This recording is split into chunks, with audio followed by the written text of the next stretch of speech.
Greek civilization had deep roots long before the rise of the city-states between 700 and 300 BC.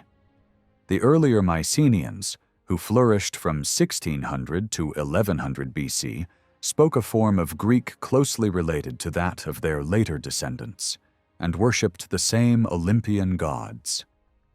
Memories of their rulers, warriors, fortresses, and tombs shaped the foundation of myths and epic traditions in later centuries.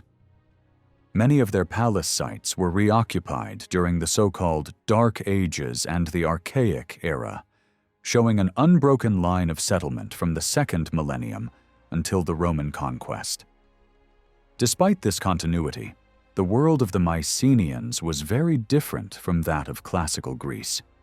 Their written language, known as Linear B, as well as their systems of government, society, and economy, did not survive into later times. Their approach to war also disappeared with the collapse of the palaces. Up until around 1200 BC, Mycenaean warfare resembled that of Egypt and the Hittite kingdoms, relying on chariots, missile troops, and lightly armed skirmishers.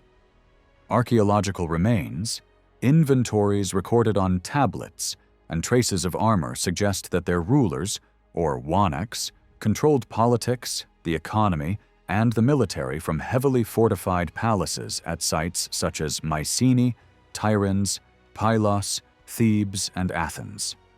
These citadels, protected by walls many feet thick and high, enclosed mainly royal residences and storehouses rather than wide areas of farmland. Later Greeks, astonished by such massive walls, attributed them to mythical giants and called them Cyclopean. The contrast with classical city defenses is striking. The Mycenaeans focused their resources on securing their rulers and scribes, while later Greeks built fortifications around entire communities. Land in the Mycenaean world was distributed by the king, who also managed harvests stored and redistributed through the palaces. Written records show that the production and storage of weapons were controlled from the center, with the king and his military commander in charge. Before 1300 BC, bronze armor was heavy and stiff, so chariots served as mobile platforms for launching missiles and arrows, much like tanks in a modern analogy. These vehicles broke through infantry lines and gave cover to groups of lightly armed fighters. Chariot crews, archers, and missile troops formed a professional warrior class rather than a broad citizen army. By the late 13th century, however, this system was under threat. New raiders from the north, later remembered by Greeks as Dorians and identified by modern scholars as the Sea Peoples, attacked with tactics unlike those of the palace states. Fighting in large infantry formations rather than with expensive chariots or elite archers, they relied on flexible foot soldiers who could adapt quickly. Their methods proved devastating, overturning the power of centralized Mycenaean kingdoms in a way that can be compared to the impact of the Spanish conquistadors in the Americas many centuries later. As new threats emerged, the Mycenaeans began to adapt their equipment and tactics.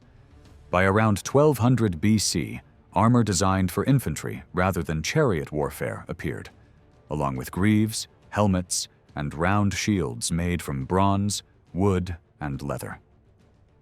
Javelins, spears, and large cutting swords also became more common.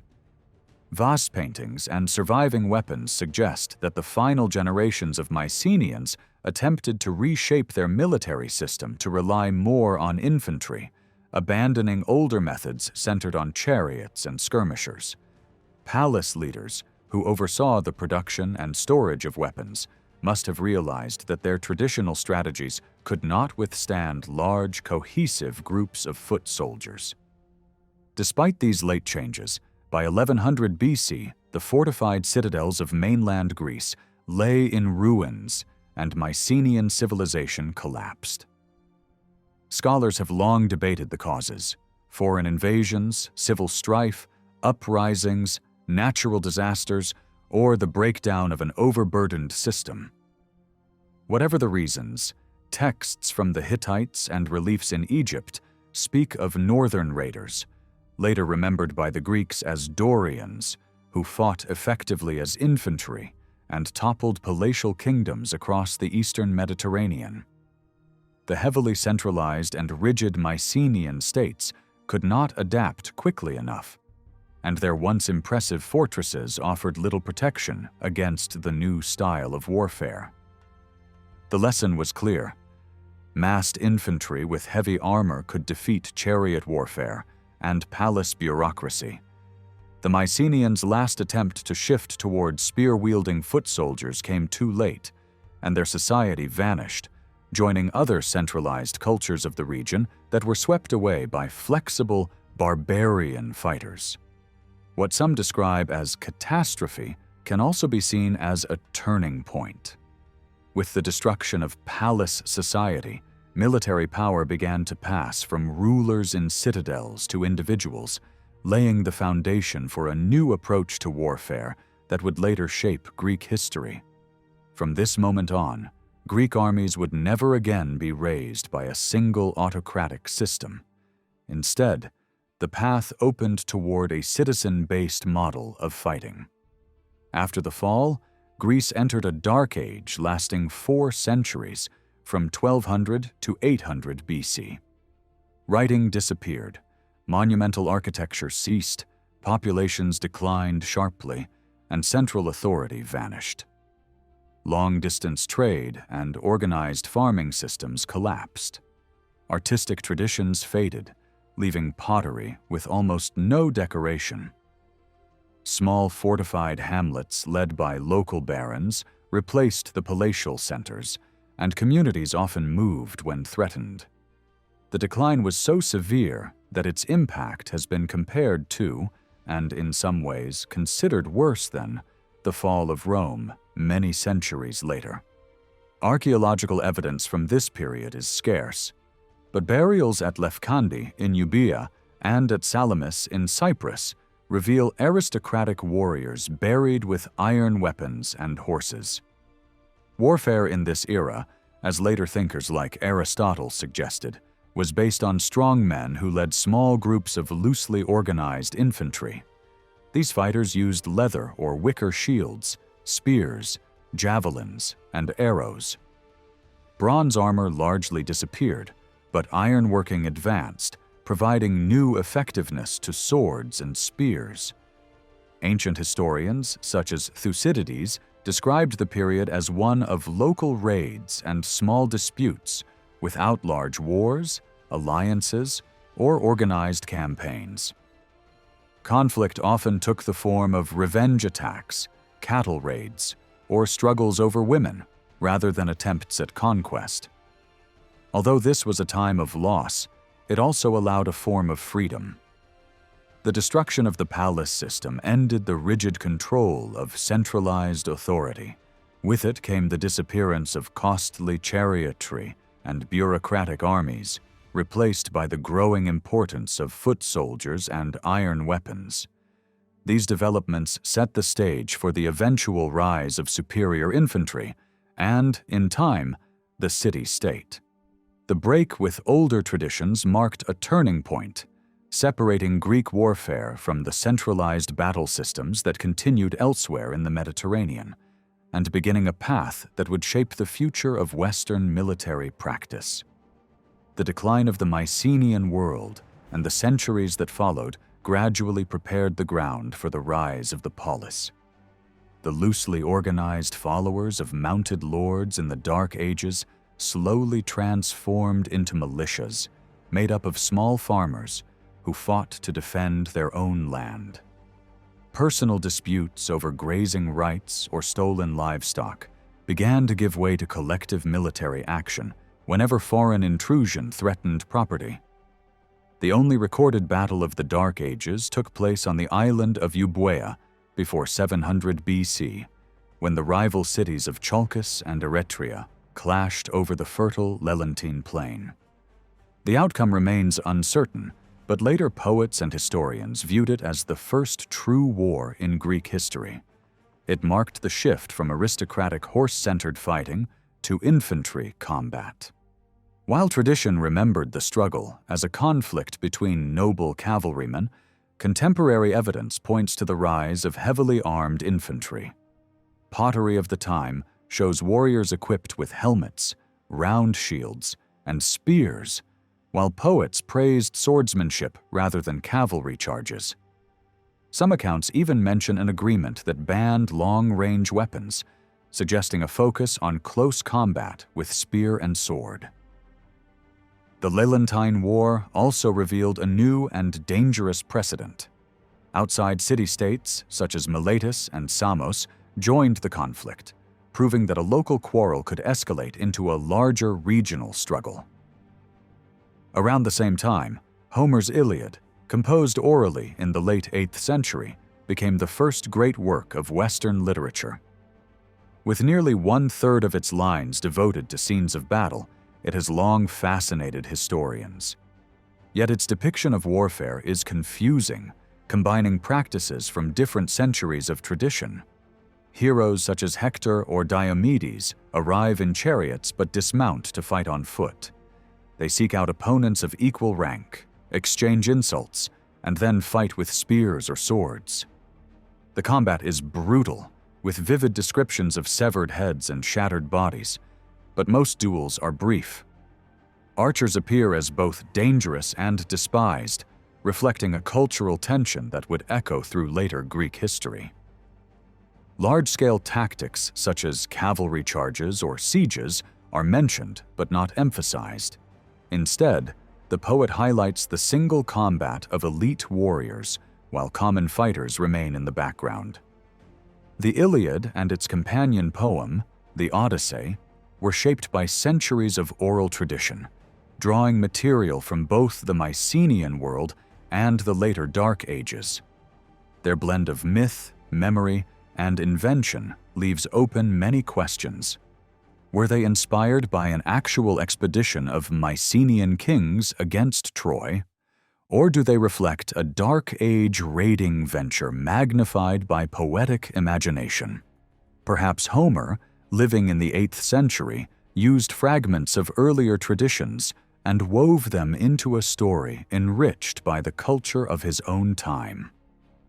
Whatever their origins, the poems preserve echoes of Mycenaean armor, chariots, and great walls, while at the same time foreshadowing the infantry-centered warfare that would dominate the emerging polis. Taken together, the Leonidas War and Homer's epics illustrate the transformation of Greek warfare. The age of palace kings and aristocratic horse lords was ending, and in its place came a world of citizen soldiers, hoplites, and communal struggles, setting the foundation for the military and political systems that would define classical Greece. Some of the relics and traditions of the Mycenaean world likely survived through oral storytelling or through the discovery of old tombs, palaces, and vases. What may have been a modest raid against Asia Minor in the final days of the palaces was transformed into a legendary tale of conquest. In the poverty that followed the collapse of Mycenaean society, singers celebrated a heroic past that stood in stark contrast to the struggles of their own age. Yet not all details of Homer's epics belong to that earlier era. Features of Dark Age life, iron weapons, cremation of the dead, raiding for livestock, and quarrels over spoils among petty chiefs were also woven into the epic tradition by generations of bards before Homer. In one passage, Nestor recalls a raid on Elis, where warriors drove off vast herds of animals and captured horses, boasting of plunder in a way that mirrored the realities of Dark Age conflict. Even so, the broader setting of Homer's world is far closer to the early polis than to the vanished palaces.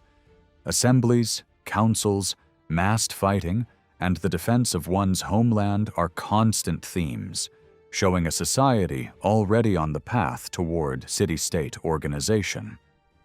Despite the focus on duels and heroic boasting, described in terms of men standing in close ranks, with shields overlapping like stones in a wall. Such passages echo the hoplite warfare of Homer's own age, when heavily armed citizens fought in disciplined phalanxes. Homer's use of chariots, huge shields, and archaic weapons may be more a matter of poetic convention than accurate memory. These elements lent grandeur and majesty to his tale, even if they did not reflect actual fighting practices. As an epic poet, Homer had to highlight individual deeds and noble duels, even while the reality of warfare was more often brutal, clashes of anonymous soldiers locked in formation. Thus, the Trojan War of the Iliad can be read as both an echo of earlier traditions and a reflection of 7th century phalanx battles. The Iliad remains a powerful tale of Achilles' growth, showing not only the horror of massed warfare, but also the inner conflict of a warrior learning the limits of rage and the value of compassion. In this way, Homer's work reflects more than violence. It embodies a distinctly Greek tradition of questioning the very meaning and morality of war, even at the height of its destructiveness. The lyric poets Tyrtaeus, Callinus, and Alcaeus expanded on Homer's scattered references to warriors fighting in heavy armor, emphasizing a new creed of discipline and unity. Men were now called to stand shoulder to shoulder, shield against shield, seeking not only personal glory, but also honor for their families and their communities. Inscriptions, graffiti, and oral traditions confirm that such armored infantry, celebrated as men in bronze, were even found serving abroad as mercenaries in Egypt and Persia. By the 7th and 6th centuries, disputes between rising Greek city-states were settled primarily through heavy infantry battle. These hoplites were drawn from the ranks of small farmers, landowners who equipped themselves in bronze armor and carried thrusting spears.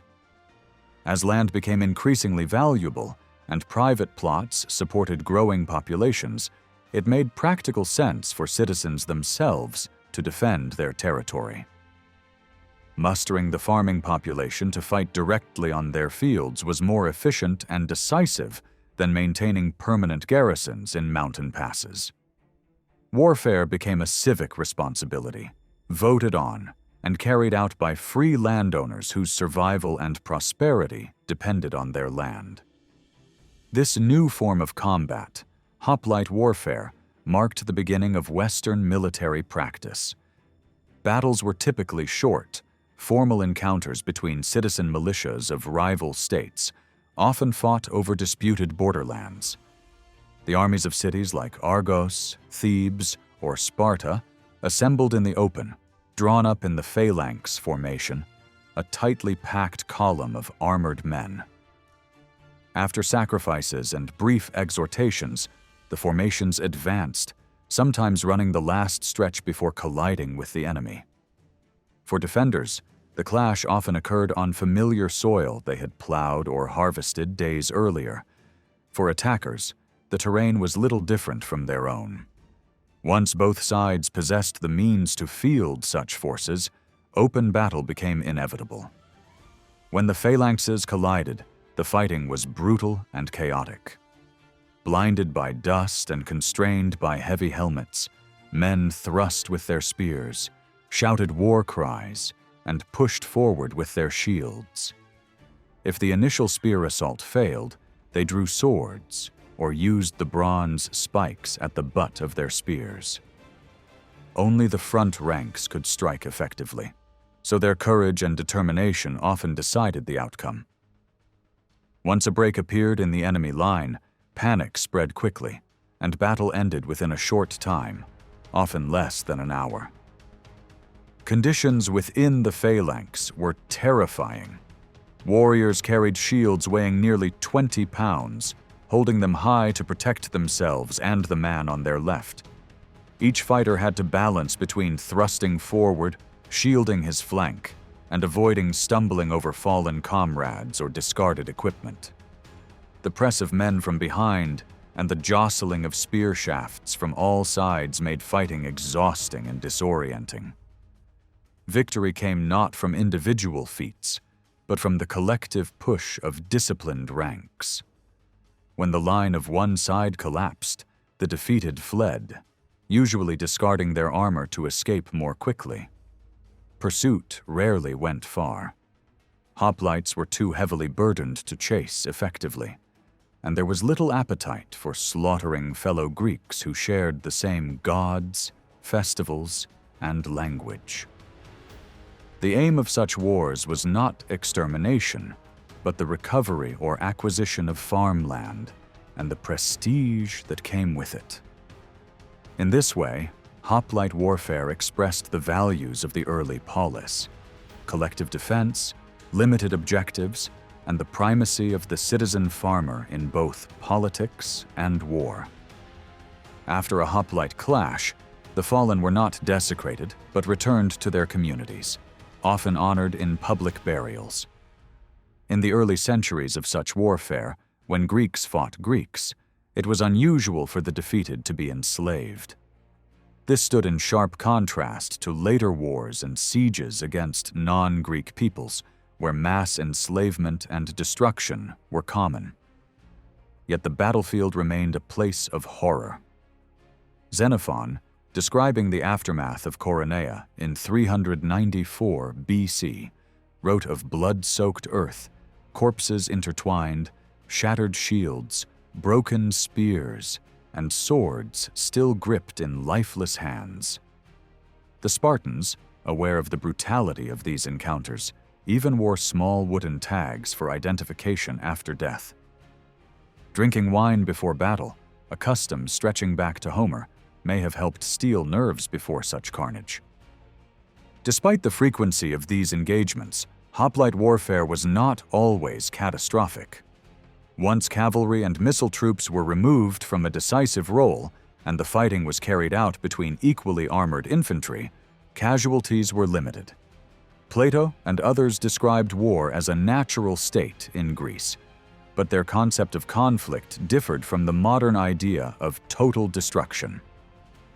In the first 2 centuries of hoplite battle, from 700 to 490 BC, victory often meant little more than breaking enemy morale and forcing retreat, with only a fraction of men killed in the process.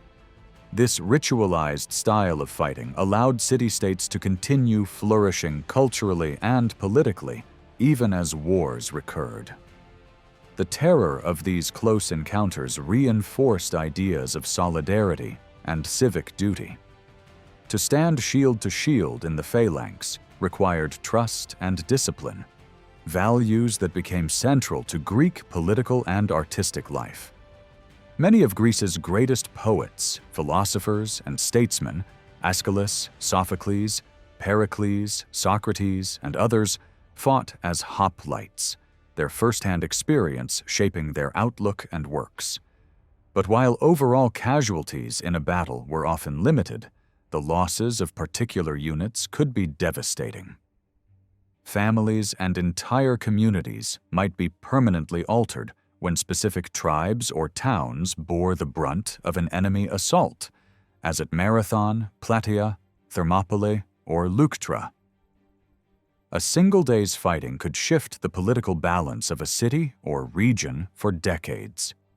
The origins of hoplite warfare remain debated.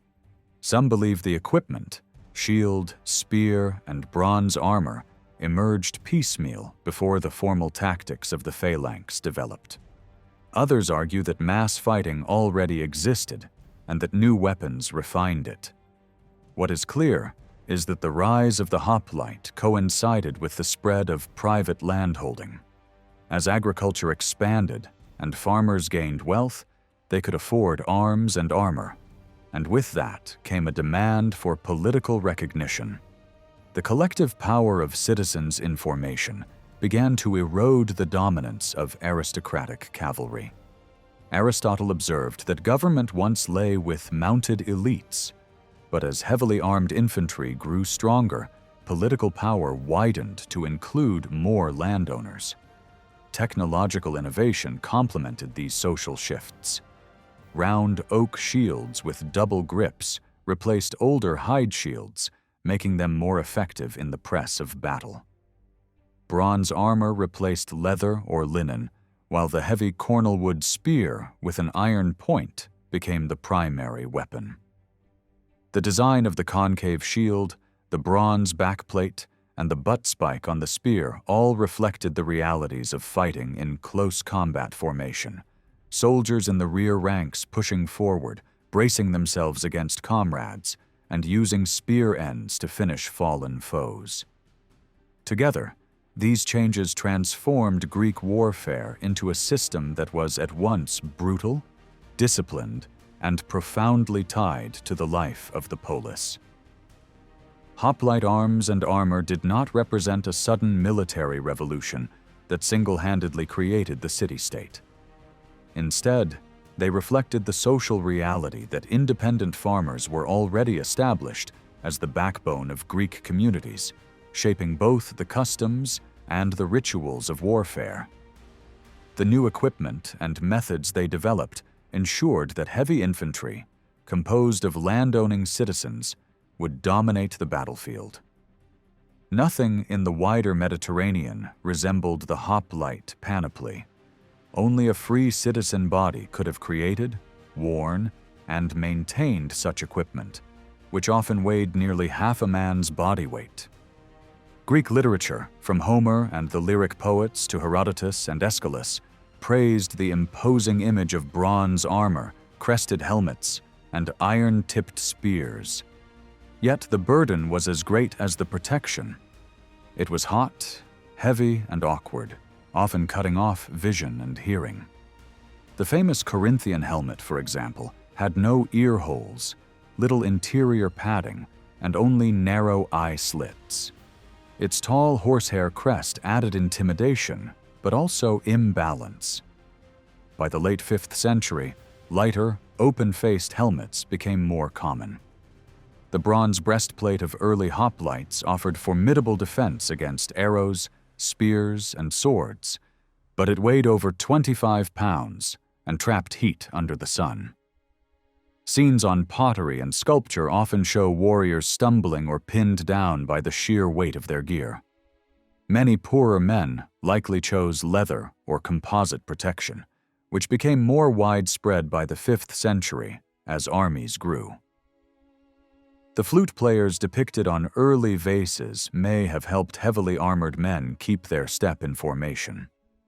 Spartans, known for their conservatism, marched to music and kept wearing the heaviest armor longer than others. The large, concave, double-gripped shield was the most distinctive piece of hoplite equipment. Measuring about a meter across and weighing up to 20 pounds, it could be supported along the entire arm and even rested on the shoulder.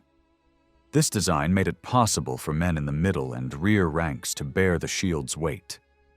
Its thin wood construction, covered with bronze plating, often splintered in combat, but its size gave both physical protection and a psychological impact when decorated with fearsome symbols. Greaves provided some defense for the shins, though their fit was difficult, and many soldiers discarded them, especially when leather flaps from the shield offered an alternative. By the later classical period, greaves were more common among officers or wealthier men. Overall, hoplite equipment evolved. The 7th century saw heavier bronze, while later centuries substituted lighter materials to improve mobility. Outfitting a hoplite was not beyond the means of a farmer, as the main expense lay in the helmet and breastplate. There is little evidence for strict uniformity. Soldiers provided their own arms, so most hoplites did not look like the idealized athletes painted on vases. They were farmers, often older men, wearing whatever equipment they could afford, inherit, or adapt. The poorer ranks may have lacked full armor, while wealthier fighters might appear in complete bronze. The sword served only as a secondary weapon, useful if the spear broke. The primary weapon was the cornel wood spear, about 8 feet long. tipped with iron at one end and a butt spike at the other. Because the left hand held the large shield, the right arm alone could manage a spear of moderate length. This balance between shield and spear dictated the entire character of Greek infantry combat. Unlike the later armies of the Hellenistic world, which emphasized killing power with long pikes and light armor, the hoplite panoply placed its weight on defense. Heavy shields and breastplates, combined with spears designed for thrusting rather than throwing, reflected the conservative agrarian values of citizen farmers. The goal was not pursuit or annihilation, but solidarity, endurance, and survival, pushing through the enemy line and returning home alive to farm once more. The early Greek hoplite was both the slowest and the best protected infantryman in Western military history. His bronze armor shielded him from most arrows and spear thrusts, reducing potentially fatal blows to bruises and concussions. Famous leaders such as Alexander the Great and the Macedonian king Perseus survived serious head and chest wounds thanks to their breastplates, remnants of an earlier tradition when all warriors wore such protection. The great shield and cuirass guarded the vital organs, forcing attacks toward the limbs and extremities. Cuts to arms and legs, while painful, could often be treated with cleaning and bandaging. Soldiers bore scars well into old age, like Agesilaus of Sparta, who died in his 80s covered in marks from a lifetime of fighting. Still, deep thrusts to the throat, face, groin, or thighs were deadly, particularly in the first violent clash of phalanxes. Trampling during the chaotic push could also break bones, and fallen soldiers were often finished off quickly with the butt spike of a spear. Once major arteries or internal organs were damaged, little could be done with the limited medical knowledge of the time. Survival depended on enduring the shock of the initial collision, remaining on one's feet, and keeping the enemy at bay. If a hoplite achieved this, his bronze armor usually prevented fatal wounds, and lesser injuries to the limbs were survivable. Beyond their practical function, the weapons and armor also had an element of display. Helmets with horsehair crests, shields painted with terrifying images, and the gleaming ranks of armored men created a powerful psychological effect. Observers compared the advancing phalanx to a great beast bristling with spears. Fear was such a constant companion that the very word panic comes from the god Pan, believed to spread terror among warriors waiting for battle. By the early 7th century BC, this new form of organized, citizen-based warfare had taken root. The defining feature was the face-to-face clash of massed armies in open daylight, announced in advance and fought without ambush or trickery. This demanded discipline, strength, and courage above all. The wars of this period were largely about reclaiming disputed farmland, fought under strict agrarian values that restrained technological innovation. Over time, however, these constraints weakened, and battles became bloodier, drawing in civilians and fought across greater distances. The first detailed account of a hoplite battle comes not from these early centuries, but from Herodotus's description of Marathon in 490 BC, written decades later.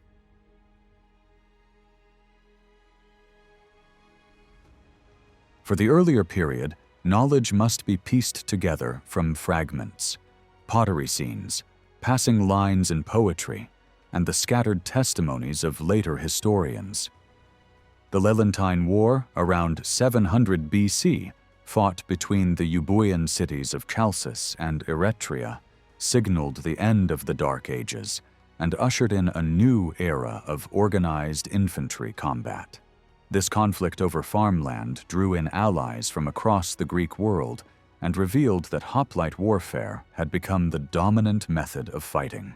By the mid-7th century, Greek mercenaries, described as bronze men from the sea, had already earned reputations abroad, serving in Egypt under Psammetichus I and later Psammetichus II.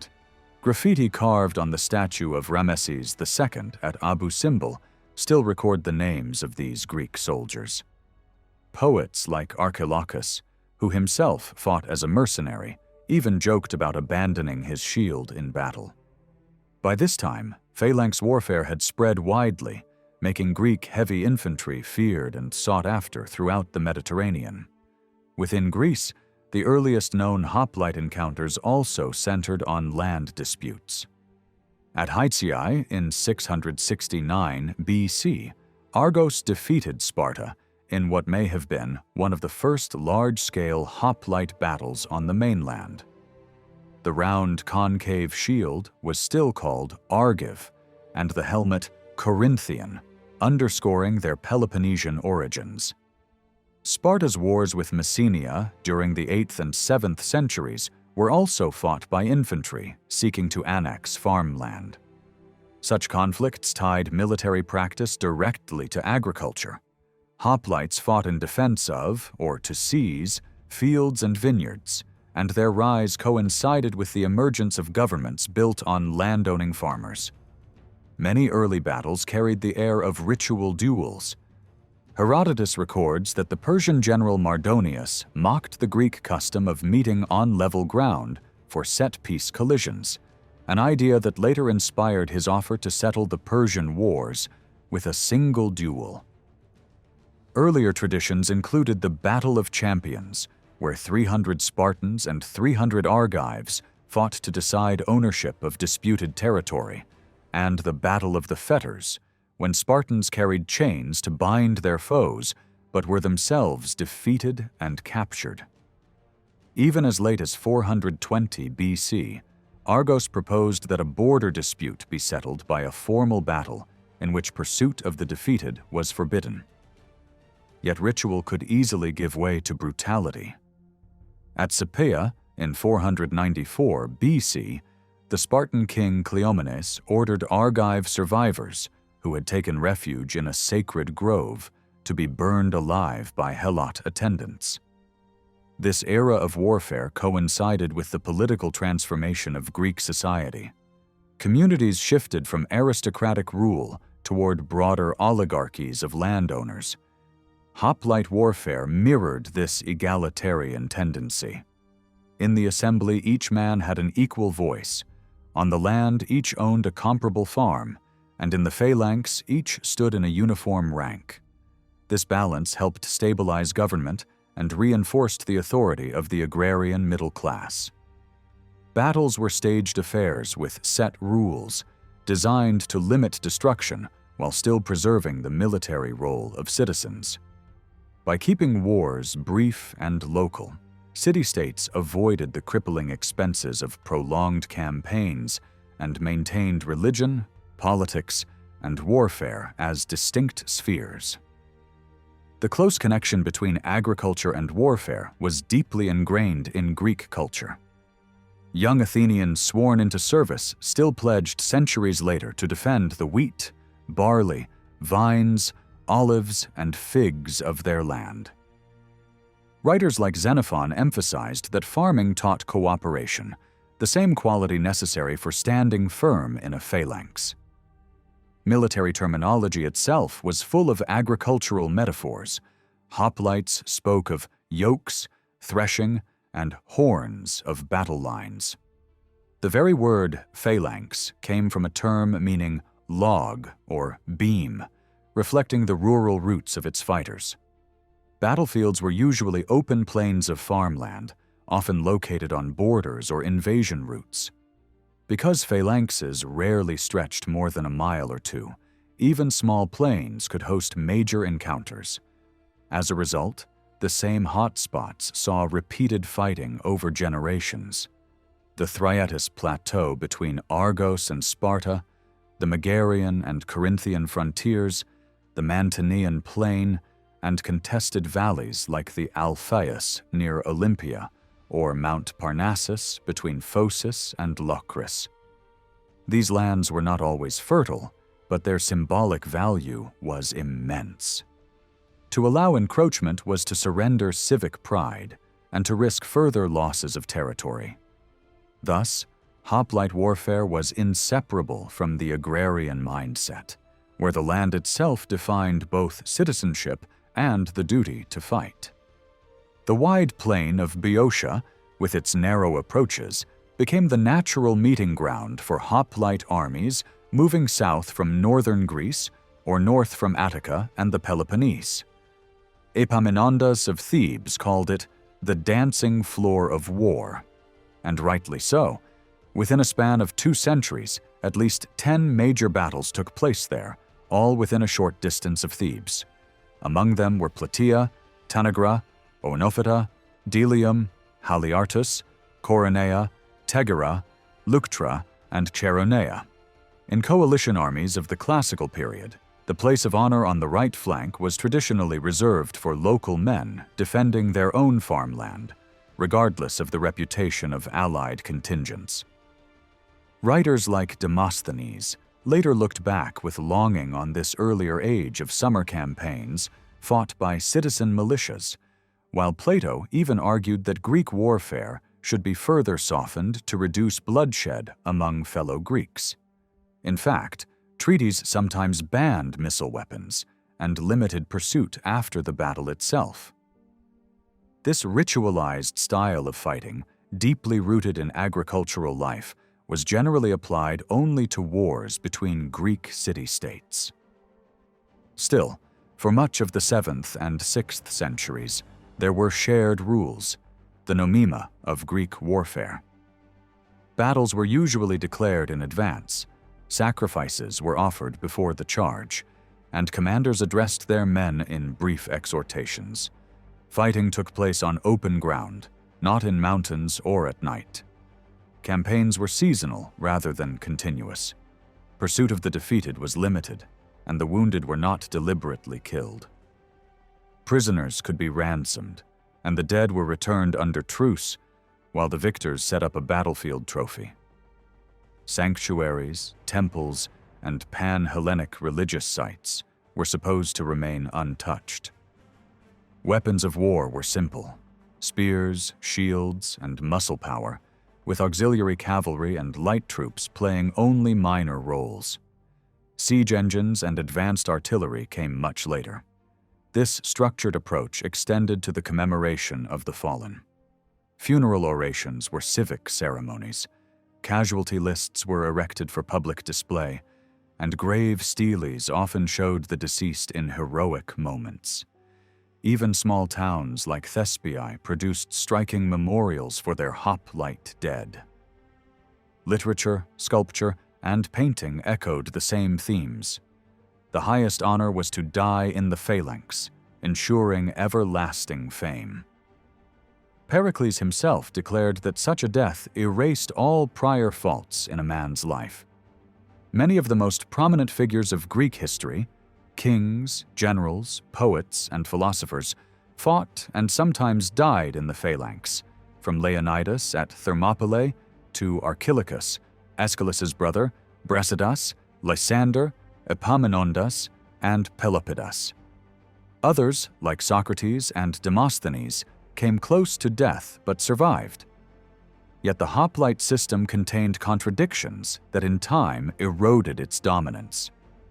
As city-states grew wealthier through trade as well as farming, warfare no longer centered solely on protecting fields.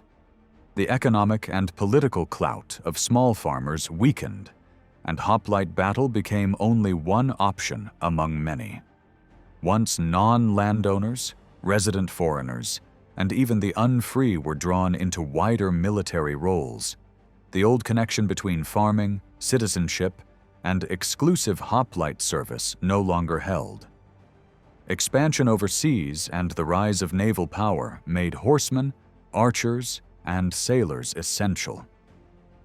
In time, democracy and economic growth ensured that those without farmland would demand a place in both politics and war, seeking rewards beyond the preservation of fields and vineyards.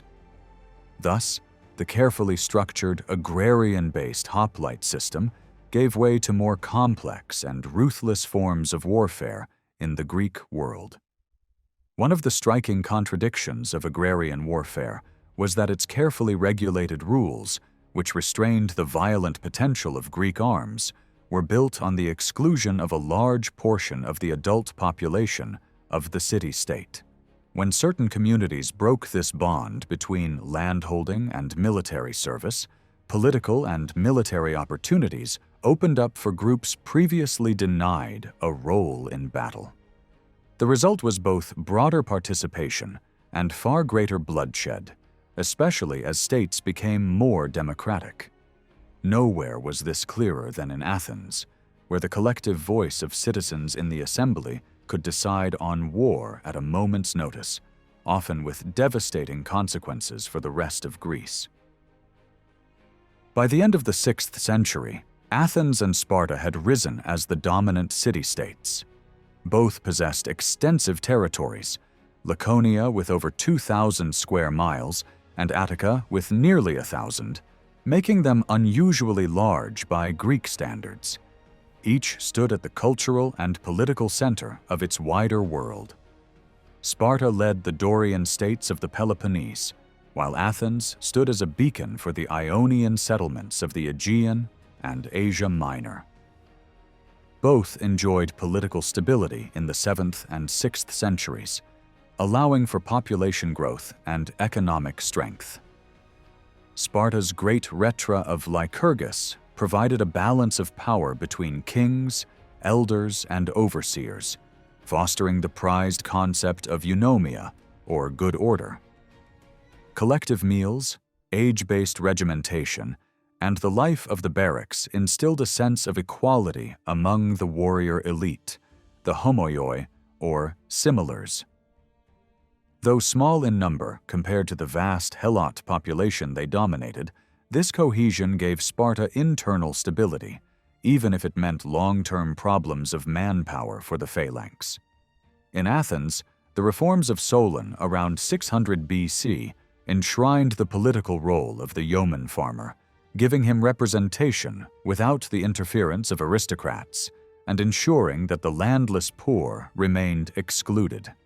Even periods of tyranny did little to shake the city's progress, as rulers like Pisistratus and his sons governed with relative moderation. By the early 5th century, Athens had expanded both its food production and its territory, and Cleisthenes' establishment of democracy in 507 was quickly followed by military victories over Chalcis and Boeotia. The principle of isonomia, equal political rights, gave Athens both unity and confidence in war. Both Athens and Sparta broke free from the old agricultural constraints that once tied warfare to the harvest. Sparta enslaved an entire neighboring population in Messenia, transforming itself into a society centered entirely on military training while Helots worked the fields. Athens, meanwhile, increasingly turned to the sea, financing campaigns with tribute from subject allies and silver from the mines at Laurium. This allowed her to abandon traditional limits. More than once, the Athenians evacuated Attica entirely in order to preserve their fleet and population. Yet the two states remained very different in outlook. Athens embraced trade, welcomed foreigners, and built a formidable navy and urban defenses, becoming the first radical democracy of Greece. Her large population, numbering perhaps a quarter to a third of a million, provided labor for farms, workshops, and ships, and the enfranchisement of the poor doubled the body of citizens. This expansion fueled an outward-looking, often aggressive foreign policy. Herodotus himself remarked that it was easier to convince tens of thousands in the Athenian assembly to fight than to sway a single Spartan king. By contrast, Sparta stayed conservative, closed to outsiders, with no city walls, a small fleet, and a rigid social system that preserved its oligarchic order. Spartan power rested on maintaining Helot submission, defending the Peloponnese, and supporting oligarchies abroad rather than seeking conquest. slavery played a decisive role in both societies, though in very different forms. In Sparta, the enslavement of the entire Messenian population created a permanent underclass that sustained the warrior elite and allowed them to devote themselves fully to military life. In Athens, by the 5th century, perhaps as many as 100,000 slaves lived in Attica, not only working farms, but also serving in the mines, workshops, and on campaigns. They carried equipment, recovered the dead, and sometimes even fought when crises demanded, as at Marathon and later naval battles.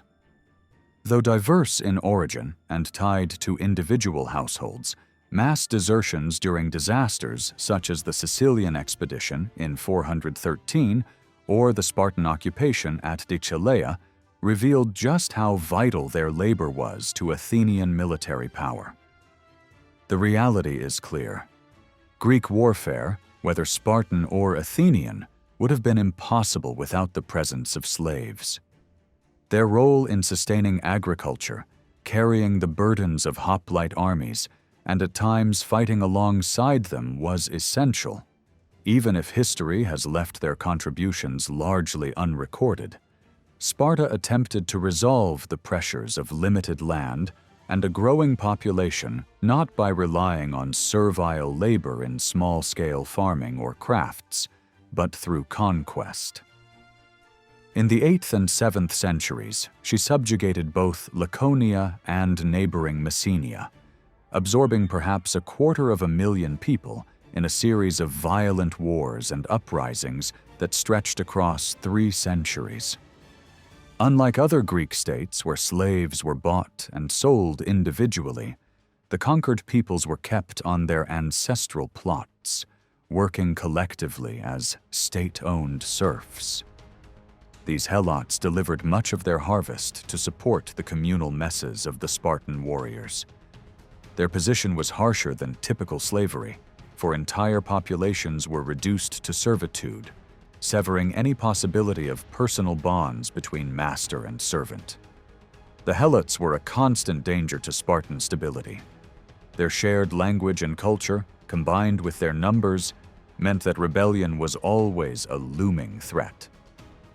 This reality shaped the very character of Sparta, turning it into a society of professional warriors whose primary duty was to maintain control at home as much as to fight abroad.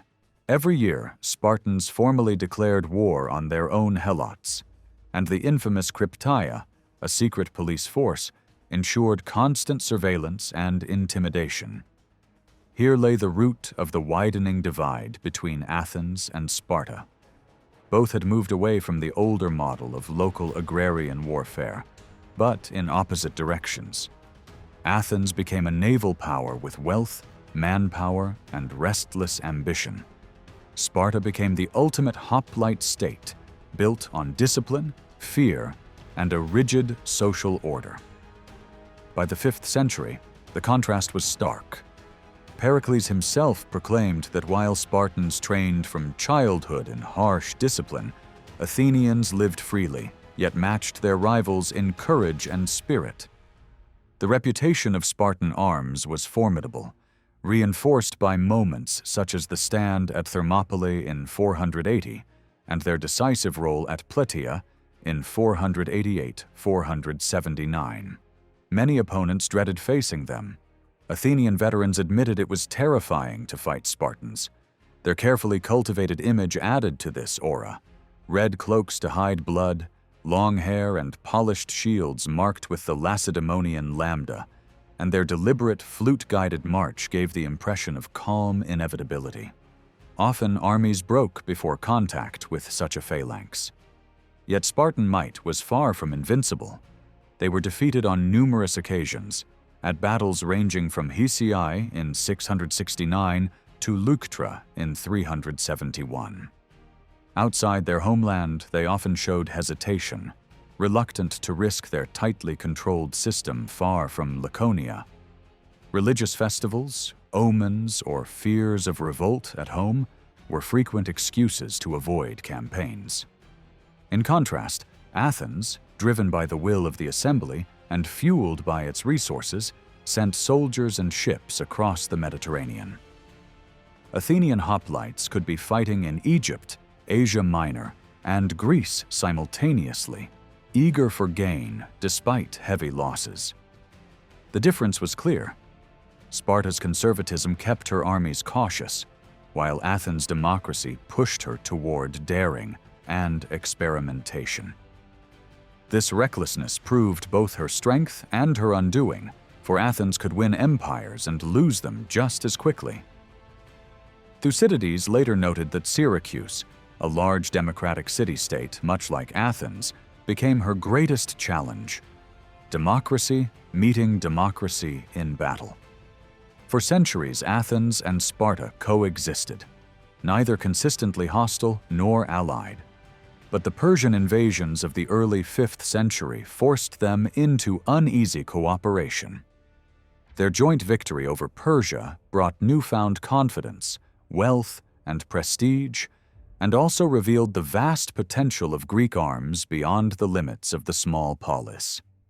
From that point, Athens and Sparta stood out as the most powerful and most divergent of the city-states, aware of each other's strengths and increasingly locked in rivalry, a rivalry that would define the fate of Greece.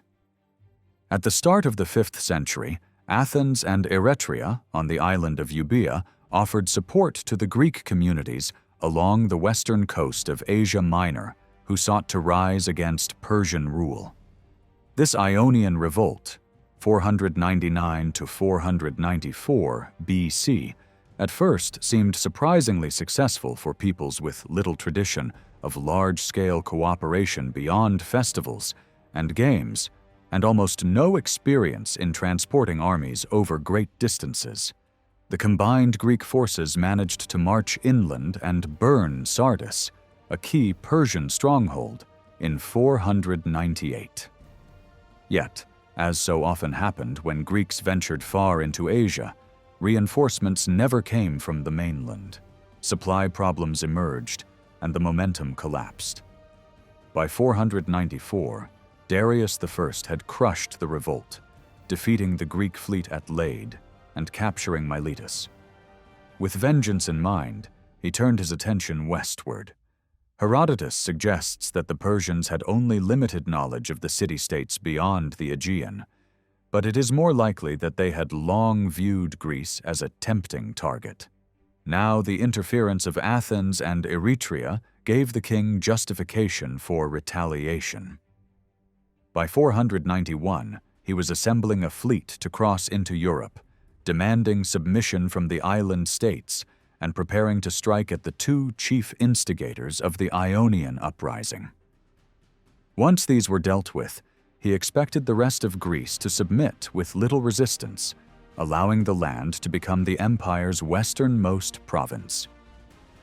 The campaign opened with the fall of Eretria, besieged and destroyed. Next came Attica, with the Persians landing some 20,000 to 30,000 men at the Bay of Marathon.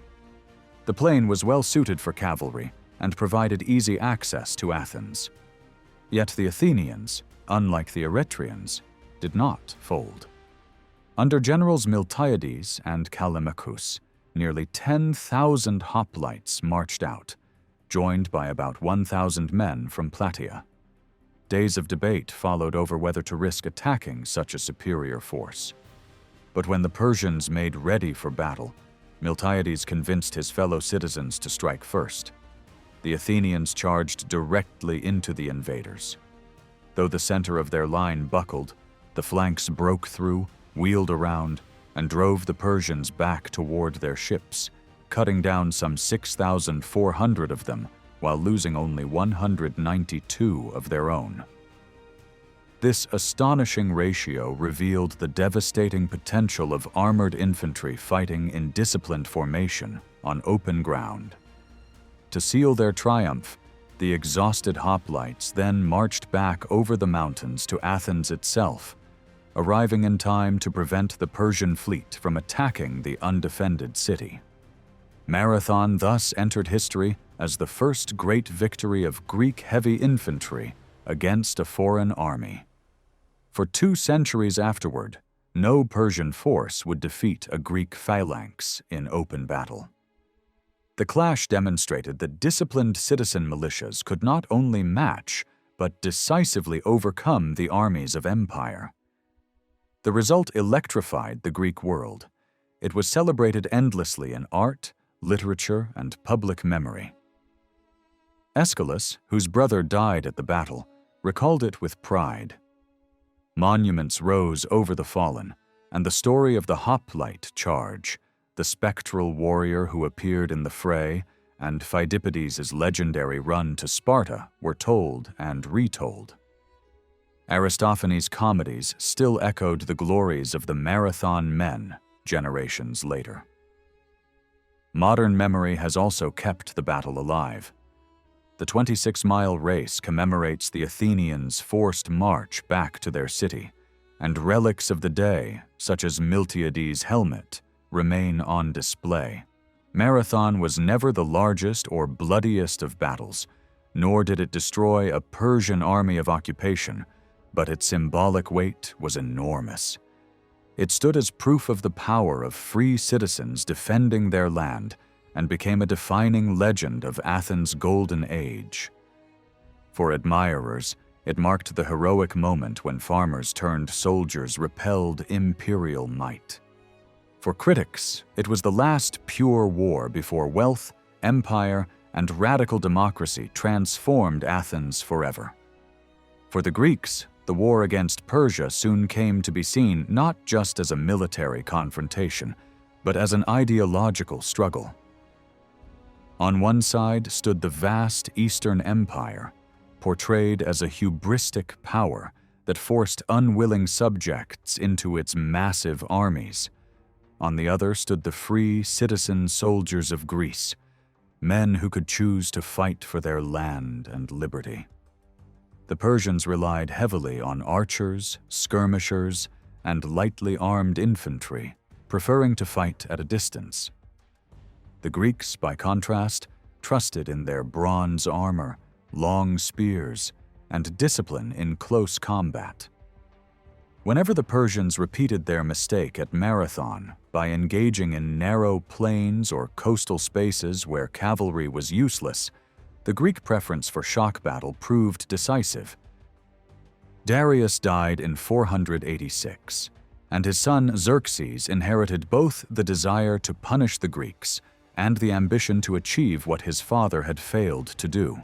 Xerxes prepared not for a raid, but for a massive invasion, one that would dwarf anything the Mediterranean world had ever seen. After years of preparation, his army in 480 set out, crossing into Europe over bridges laid across the Hellespont. Ancient writers exaggerated its size, but even if the force numbered between 250,000 and 500,000 men with tens of thousands of horsemen, it was still the largest army Europe would face until modern times. Assembling and feeding such a host was itself a feat, and Xerxes expected that crushing the small, disunited Greek states would be far easier than organizing his colossal force. The Greeks, after much debate, decided to block the invasion at Thermopylae, the narrow coastal pass that formed the last natural barrier north of the Peloponnese.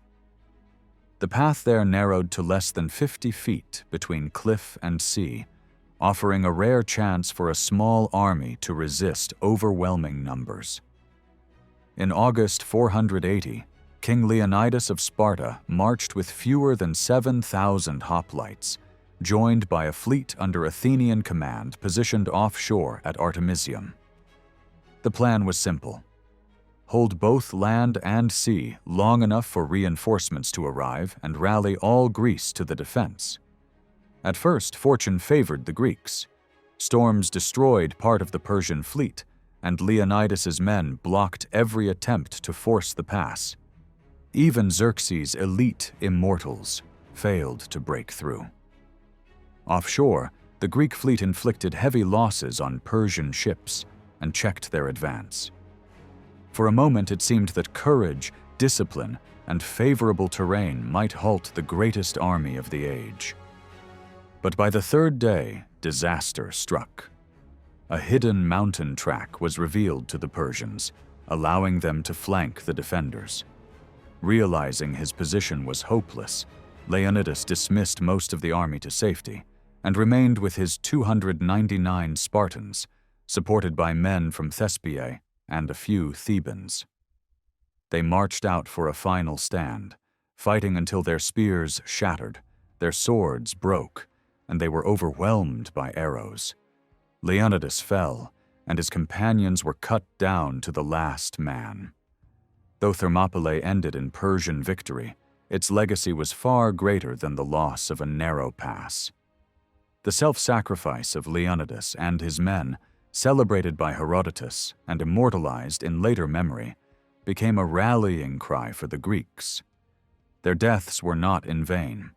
They bought time for the city-states to prepare further resistance and transformed the war into a cause larger than survival, a struggle for freedom against overwhelming odds. After the fall of Thermopylae, the Greek fleet, numbering around 300 ships, gradually withdrew from the waters off Euboea. The road into Greece now lay open, yet the sacrifice of Leonidas and his men had shown that discipline and courage could blunt Persian numbers when terrain or strategy neutralized their advantage. In Greek memory, Leonidas had not been defeated by force, but undone by betrayal. With Boeotia exposed, many towns submitted to the Persians, a decision that left a lasting stigma on Thebes until its later redemption at Chaeronea. The Persian army then marched south, quickly entering a deserted Athens, whose population had abandoned the city. This decision, though bitter, set the course for Athens' future. Reliance on the navy rather than the phalanx, a shift that would underpin its radical democracy and eventual maritime empire. The fleet of Greek allies assembled near Salamis, wavering between retreat to the Isthmus of Corinth or a stand in the Straits. Themistocles, however, threatened that the Athenians would abandon the coalition entirely if the fleet dispersed, forcing the allies to hold their position. Farmers and townsmen from Attica, having lost their homes, now took to the oars, marking the shift of Athens from an agrarian hoplite state to one defined by naval power. The Persians advanced with a fleet of perhaps 1,200 ships against fewer than 400 Greek triremes. Yet in the narrow waters between Salamis and Attica, Persian numbers counted for little. Greek vessels, sturdier and better suited for ramming, hemmed in the crowded enemy, smashing their ships and spearing survivors as they washed ashore. By the day's end, nearly 200 Persian ships had been sunk, with thousands of sailors drowned at a cost of fewer than 40 Greek triremes. Xerxes, watching from his throne, saw his navy routed, while Themistocles fought in the thick of the battle alongside his men. The triumph at Salamis revealed a new face of Greek warfare. Until then, naval power had been secondary, often dismissed as the province of pirates or tyrants, like Polycrates of Samos. Hoplite service had always carried the greatest prestige, bound tightly to land ownership and political rights. A farmer who bought his armor and marched in the phalanx enjoyed honor, while a rower chained to his oar symbolized poverty and dependence on the state. Hoplites were self-sufficient, guarding their land and community with their own arms, while oarsmen demanded massive public expenditure to build and maintain fleets. The cost of naval power was staggering compared to land forces. The equipment of 10,000 hoplites equaled the outlay for perhaps 1/5 of a 100-ship fleet, while the monthly upkeep of such a navy exceeded 20 times that of an infantry expedition. Nevertheless, Salamis made clear that the future belonged to sea power. For Athens, naval strength meant security, expansion, and the rise of democracy itself, where the landless poor, who filled the rowing benches, became essential to the defense of the state. What had begun as a desperate gamble against Persian invasion now reshaped the balance of Greek warfare and the political fabric of Athens for generations. The need to confront Persia at sea disrupted not only the traditional rules of Greek warfare, but also the balance of the city-state itself. The rise of the navy and its crews to equal importance with the infantry brought profound political and social changes, fueling the radicalization of Athenian democracy for decades. In the late 480s, Themistocles had persuaded the Athenians to use newfound wealth from silver mines to build 200 triremes, creating both a defensive shield against Persian attack and a means of evacuation should Attica fall. Yet this shift came with domestic consequences. With tens of thousands of landless Athenians manning the oars at Salamis, the old monopoly of landowning hoplites over the city's defense had been broken. From then on, Athens relied increasingly on naval power, fortifications, and the participation of the poor in maritime service. Leaders of humble origin, like Themistocles himself, could now gain prominence through naval policy and popular support, financed by taxes and contributions. For conservative voices, this transformation was alarming. Philosophers looked back uneasily on the naval victories, fearing the political power of the masses. Plato even argued that the victory at Salamis had corrupted Greece, while Aristotle linked the rise of sea battles to the growth of demagoguery. They insisted that true military worth resided in the hoplite, the citizen farmer who bore arms on land. To them, it was preferable to die nobly in the phalanx than to win with the aid of an impoverished crowd at sea. Yet history moved in another direction. Maritime trade, wealth, and the involvement of the poor became essential to Athens' growth and the wider ambitions of Greece in the Mediterranean. After Salamis, Xerxes retreated east, leaving his general Mardonius with a massive army in Attica. Although the Persian fleet had been broken, much of Greece remained under enemy control, and the Persian land forces still posed a grave threat. The following year, the allied city-states rallied at Plataea, bringing together the largest hoplite army ever assembled, perhaps 60,000 heavy infantry, with as many auxiliaries. Even Alexander, centuries later, never commanded such a force. Despite this, the Greeks remained outnumbered and without cavalry to match Mardonius. The Spartan regent Pausanias wisely anchored his army near the slopes of Mount Cithaeron, where reinforcements steadily arrived, each man swearing to fight to the death for freedom. When battle was finally joined, Persian cavalry harassed the Spartan right, while Boeotian allies of Persia clashed with Athenians on the left. Gradually, the Spartans and their Tegean allies pushed forward, breaking through the Persian infantry, killing Mardonius, and causing the entire enemy army to collapse. Once more, casualty figures told the story. Thousands of Persians fell compared to only a few hundred Greeks.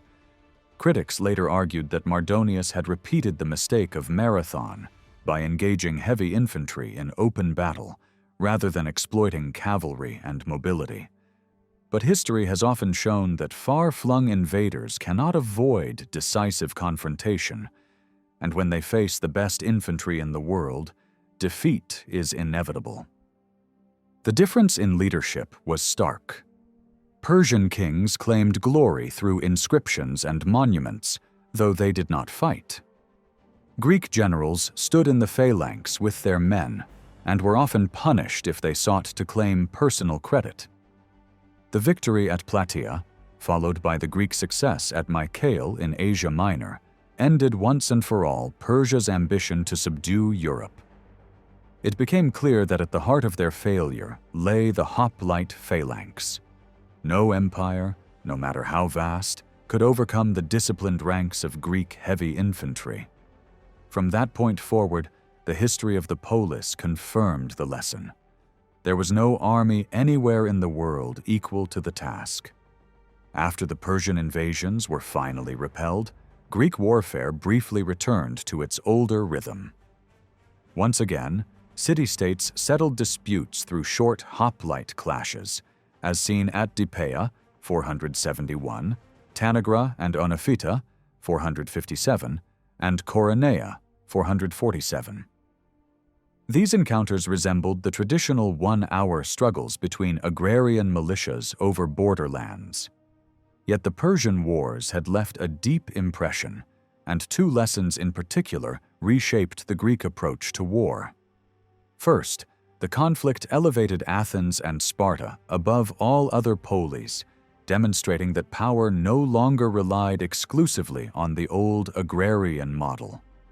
Sparta's stand at Thermopylae and victory at Plataea confirmed that its infantry would march beyond Laconia when pressed. Athens, meanwhile, discovered the vast potential of its navy, which under Themistocles and later leaders grew into a force of hundreds of ships, financed by tribute from allied and subject states. With their farmland abandoned during Xerxes' invasion and their salvation delivered at sea, Athenians no longer regarded hoplite battle as the sole guarantee of survival. Second, the Persian Wars had proven the value of non-hoplite forces. Triremes, cavalry, and light infantry had all played decisive roles, making clear that the phalanx could be outmaneuvered by enemies unwilling to meet it head-on. This posed a social problem as much as a military one. If sailors, skirmishers, and horsemen gained importance, then the privileged status of landholding hoplites as both warriors and citizens was undermined.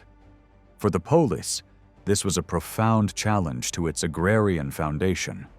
The half-century that followed saw Athens transform into an empire. Using her fleet, she imposed tribute on cities across the Aegean and punished dissent harshly. Those who resisted, such as Naxos, Thasos, Aegina, or Samos, were besieged, their lands confiscated, and their populations forced into submission. Siegecraft became a hallmark of Athenian democracy, as walls of circumvallation and naval blockades strangled opposition. The cost of such wars was staggering. The 9-month siege of Samos in 440 consumed resources far greater than those spent on constructing the Parthenon or funding generations of drama. War had become an expensive enterprise of empire rather than a seasonal border clash between neighbors. From 461 to 446, during what later historians called the First Peloponnesian War, Athens controlled Boeotia, contained Corinth's fleet, and limited Spartan influence to the Peloponnese. To observers like Thucydides, Athenian democracy had become a dangerous force, fueled by tribute, manpower, and the ambitions of the poor majority who now steered policy toward expansion. For Sparta and its allies, agrarian oligarchies tied to the cycle of harvest, the threat was existential. They lacked the resources, ships, and engineers to match a wealthy naval democracy. The choice was stark: strike Athens quickly or slowly succumb. When the Great Peloponnesian War finally broke out in 431, it defied all precedent. No longer could a single battle decide the matter.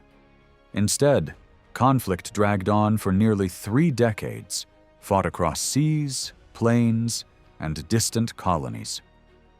Sparta lacked the naval power and capital to storm Athens directly, while Athens was hemmed in by superb Spartan and Theban infantry. The result was innovation and brutality on a new scale. Plataea was besieged and destroyed, 431 to 427. Civilians were executed at Lesbos, 427, and Cione, 421, and gruesome atrocities marked the war, from the burning of Delium with primitive flamethrowers, 424, to the slaughter of boys at Mycalessus, 415, to the extermination of the men of Melos, 415. Naval expeditions reached as far as Sicily, where Athens lost thousands of soldiers and sailors in one of the most catastrophic defeats in Greek history.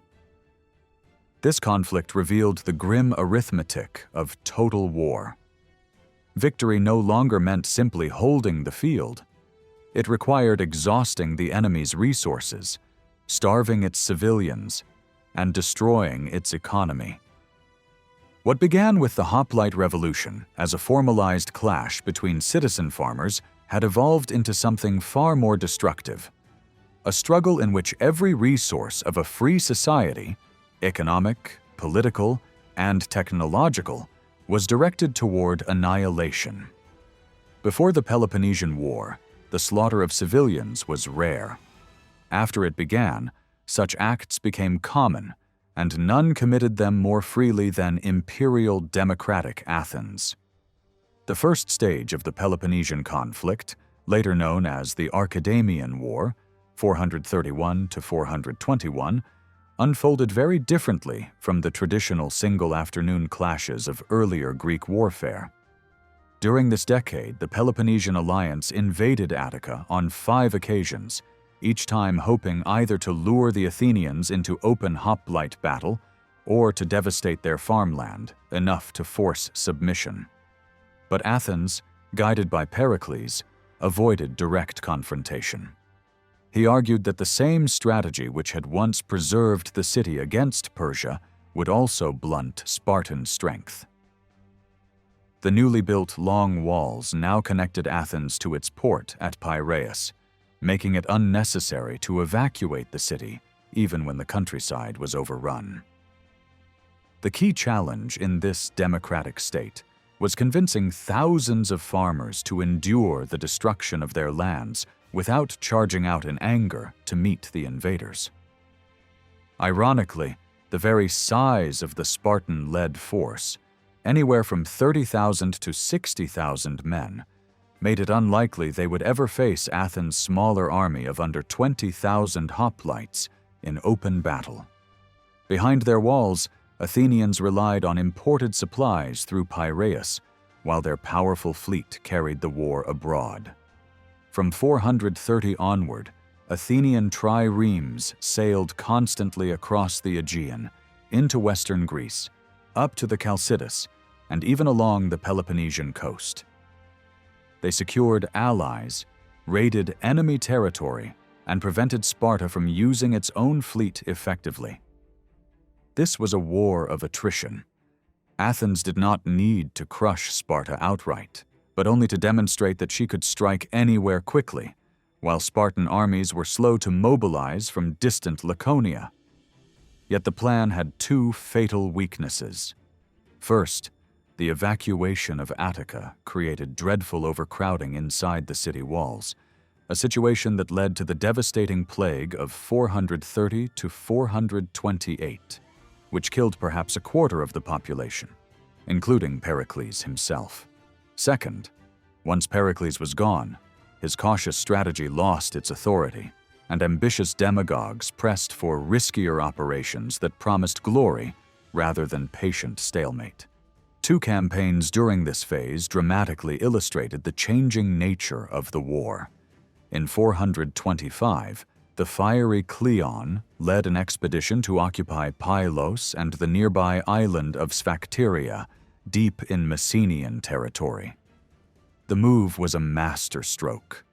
Athens suddenly held a base inside the Peloponnese, hundreds of helots fled to safety, and, most shocking of all, 292 Spartan hoplites were taken prisoner. Athens even threatened to execute them if Sparta invaded Attica again, and indeed the Spartans never returned after that year. This humiliation exposed the fragility of Sparta's social system, which depended utterly on the labor of its helots. Without them, the vaunted Spartan army could scarcely function. The second defining moment came at Delium in 424, where Athens attempted a two-pronged attack on Boeotia. The plan collapsed through poor coordination, leaving one army isolated and forced into battle near a small sanctuary. The Theban general Pagondas demonstrated a new sophistication in tactics, massing his right wing 25 shields deep and pushing the Athenians downhill. On the other side of the field, the Athenians initially routed their foes, but in the confusion their own units crashed into each other, slaughtering many of their allies from Thespiae. Meanwhile, Pagondas shocked the battlefield by sending a reserve cavalry detachment around a hill, a maneuver almost unheard of in hoplite warfare. To the exhausted Athenians, the sudden appearance of fresh horsemen seemed like an entirely new army arriving. Panic set in, their line collapsed, and over 1,000 Athenians were killed in the ensuing rout. The retreat from Delium became legendary. Plato later described how Socrates, already in his mid-40s, calmly withdrew step by step with a small band of soldiers, deterring pursuers through sheer composure.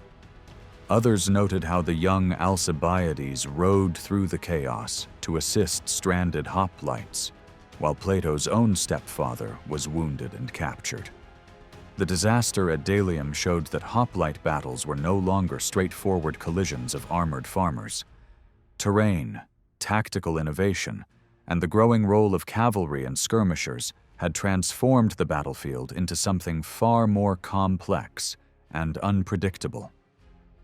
Military historians often point to the ambitious strategic aims of Athens and the innovative tactics of Thebes at Delium as a turning point in Greek warfare. For the first time, elements such as terrain, reserves, deepened phalanx formations, and coordinated cavalry played as significant a role as the sheer strength and discipline of heavy infantry. Many of the tactical methods later perfected by Epaminondas were already evident here.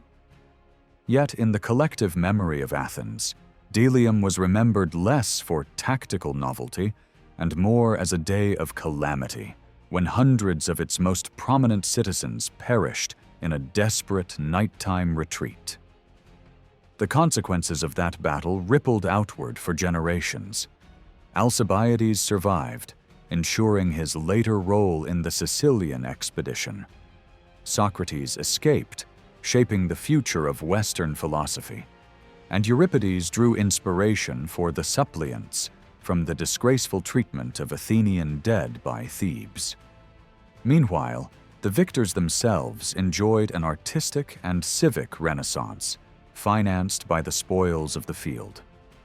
Despite such localized effects, Delium brought little strategic benefit to Sparta. The Helots continued to desert, and the Spartans eventually ceased sending their hoplites into Attica, realizing they could neither draw the Athenians into pitched battle nor reduce the city by simply targeting its farmland. For centuries, Greek strategy had assumed that the devastation of crops would compel defenders to fight. Burning fields or cutting down vines was thought enough to force a clash. But Athens defied that formula. Its supplies arrived safely by sea, its cavalry disrupted raiding parties, and its people endured behind strong walls. In practice, destroying agriculture was rarely decisive. Arriving too early in the season meant trampling unripe fields, while arriving too late left only stubble after harvest. Orchards and vines were hard to eliminate permanently, requiring tremendous effort for minimal long-term effect. Even houses were often stripped of valuables before raids, leaving little more than mud brick shells that could be easily rebuilt. The result was that, after a decade of campaigning, the Spartans had accomplished little in Attica. Athenian suffering was caused more by plague and battlefield defeats like Delium than by scorched fields. The tactic of agricultural devastation would reappear in other great invasions, from the Persian advance of 480 to 479 to the Spartan fort at Decelia later in the war, and Epaminondas' invasions of the Peloponnese. But in every case, the true outcome depended on decisive battles and fortified strongholds, not ruined harvests. At Plataea and Salamis, it was the annihilation of armies and fleets that mattered. At Decelia, the value lay in plunder, slave flight, and political intrigue, not simply in damaging crops. The Thebans broke Spartan dominance by founding fortified rival states, not by starving Laconia. When both Brasidas and Cleon fell in battle near Amphipolis, the futility of the long struggle became clear. The Agrarian War ended in stalemate, with Athens releasing Spartan prisoners from Sphacteria and dismantling its base, while Sparta and her allies ceased their invasions of Attica. After 10 years of conflict, neither side had gained lasting advantage. The enormous expense drained resources. Athens could have built several new Parthenons with what it had spent sustaining the war effort. The lesson was evident. Future victory would demand fresh strategy, greater manpower, and access to new financial resources. Both Athens and Sparta, weary yet restless, began to look for support from the vast reserves of Persian gold. During the uneasy truce known as the Peace of Nicias, 421 to 415, Athens and Sparta did not abandon the conflict, but instead shifted to proxy wars and indirect strategies. Ironically, Athens, the great naval power, began using hoplites in operations supported by the fleet, while Sparta and her allies gradually developed a capable navy of their own. Over the course of the entire Peloponnesian struggle, traditional hoplite battles were rare.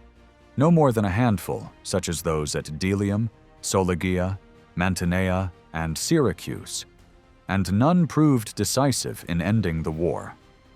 Instead, both coalitions sought advantage by stirring unrest, courting new allies, and fighting in secondary theaters across the Aegean and Asia Minor.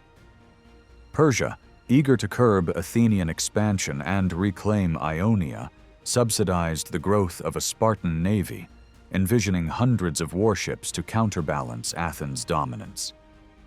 In 418, the ambitious but reckless Alcibiades forged a coalition of Peloponnesian states to challenge Spartan supremacy at Mantinea. Despite the courage of Argive and Mantinean troops, the Spartans shattered the alliance with their disciplined charge led by elite Spartiates on the right wing. Sparta reasserted control in the Peloponnese, Argos drifted back to oligarchic rule, and Athens abandoned direct confrontations with Spartan infantry.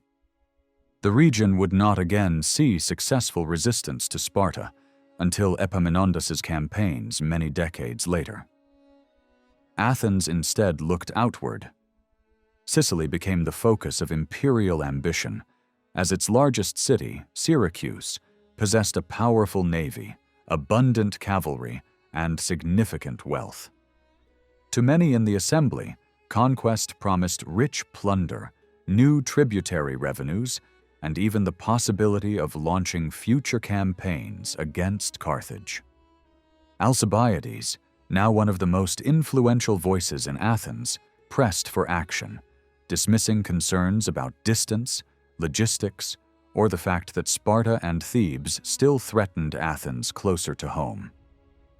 Thucydides later judged the expedition both as a display of reckless democratic ambition and, at the same time, a remarkable feat in scale and planning. Between 415 and 413, Athens dispatched two massive expeditions, fielding between 40,000 and 60,000 men, an unprecedented mobilization. For 2 years they waged war in Sicily, only to be utterly destroyed. Syracuse, with the help of the growing Peloponnesian fleet, outmaneuvered the Athenians, annihilated their navy, captured or killed the entire invading army, and executed the generals. It was the single greatest disaster in Greek military history. Nearly 40,000 men were dead or enslaved, and the cost, over 20 million drachmas, was enough to have built every monument on the Acropolis several times over. Thucydides described it as total annihilation. The fleet, the army, and the hopes of the empire extinguished. The consequences were immediate.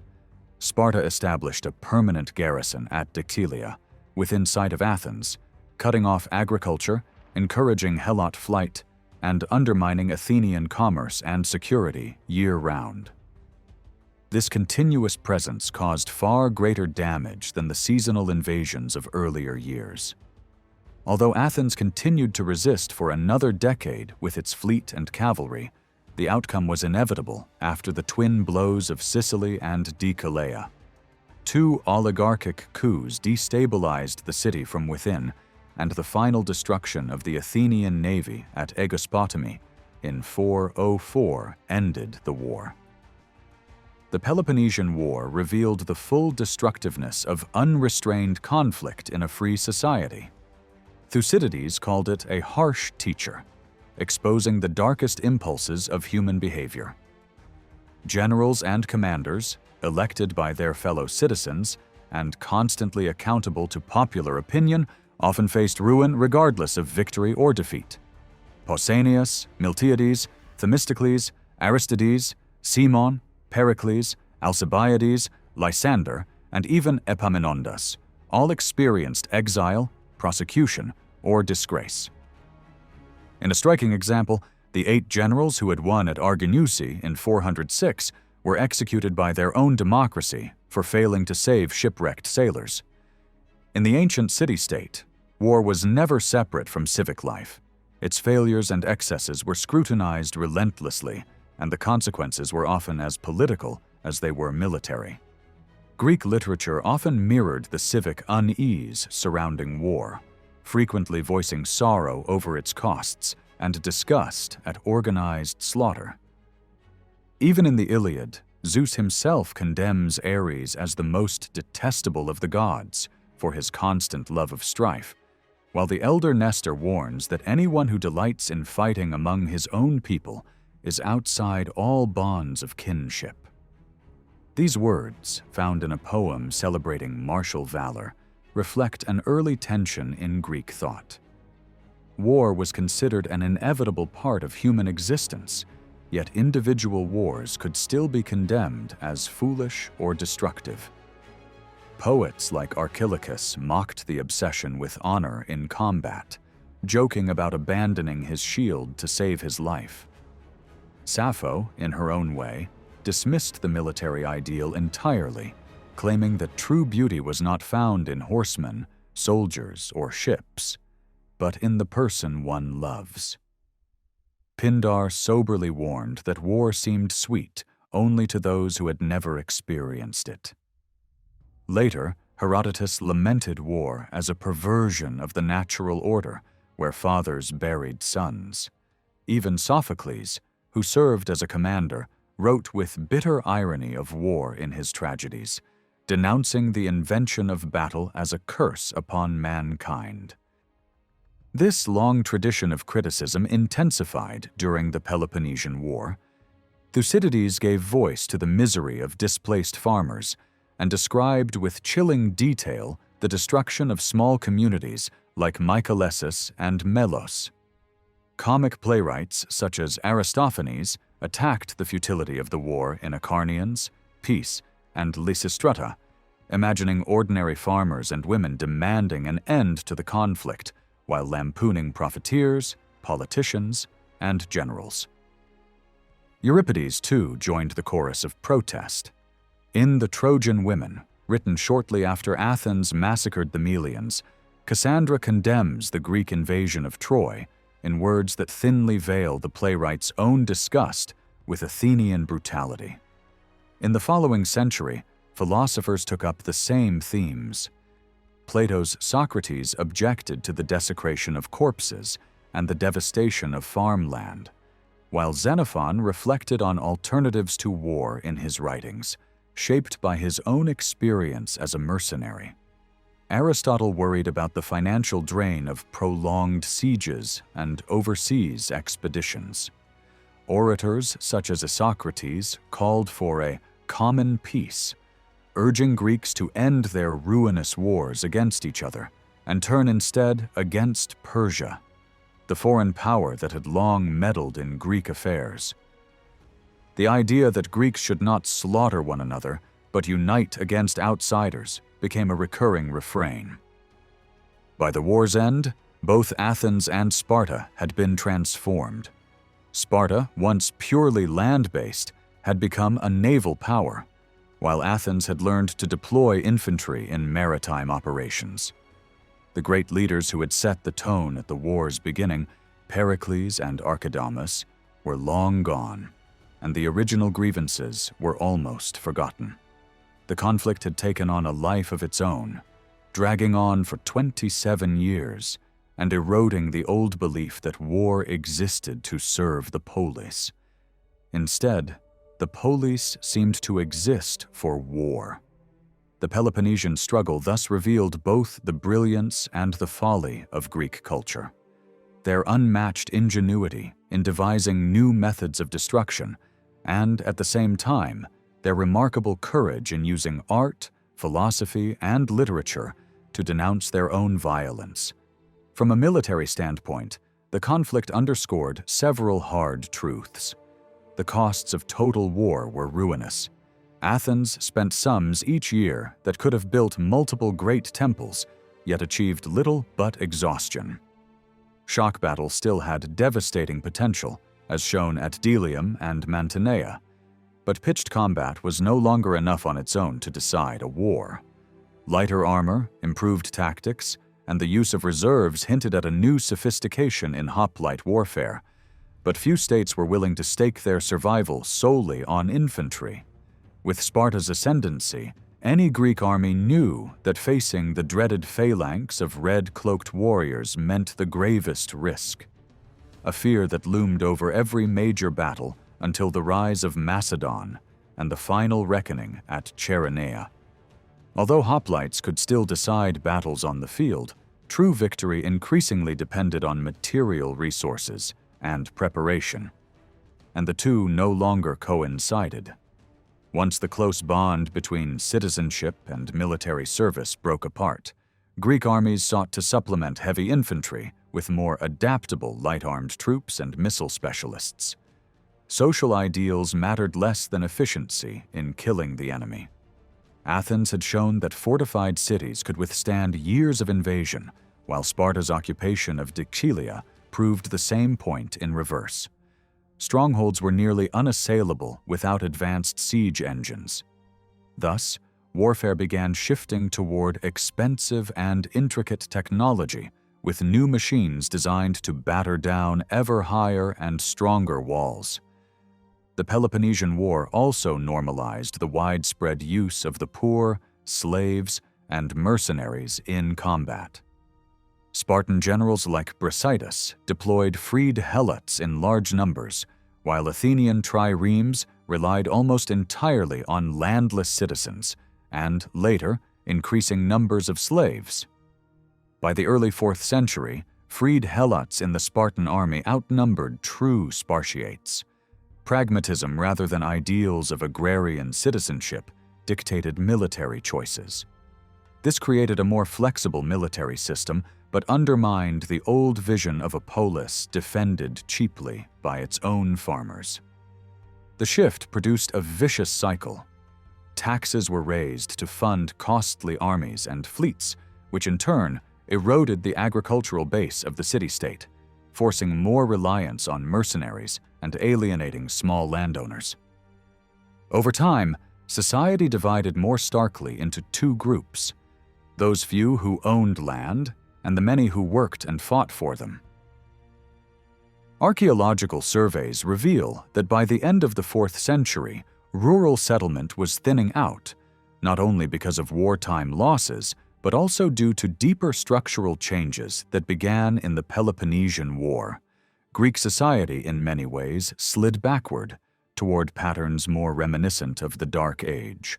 War waged for plunder, power concentrated in the hands of elites, and lavish private monuments replacing the older communal memorials of the citizen-soldier tradition. Strategically, however, the Peloponnesian War honed Greek military skill to unmatched levels. The conflict was so devastating that Persian aid during it came only in the form of money.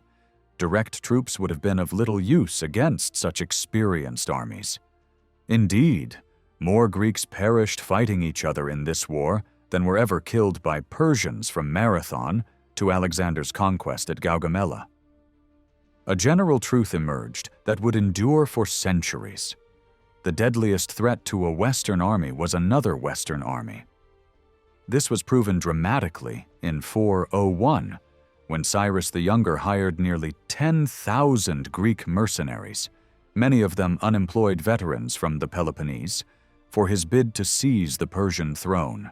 Xenophon's Anabasis immortalized their epic march, a 1,500-mile trek into Mesopotamia, victory at Cunaxa undone by Cyrus's own rash death, and a heroic 2,000-mile return through hostile lands to the safety of Byzantium. Their survival revealed crucial lessons. First, disciplined Greek forces could live off Persian territory and organize efficient supply lines. Second, a hoplite phalanx with secure flanks remained unbeatable. Third, light-armed troops and cavalry, properly integrated, could greatly enhance infantry in varied terrain.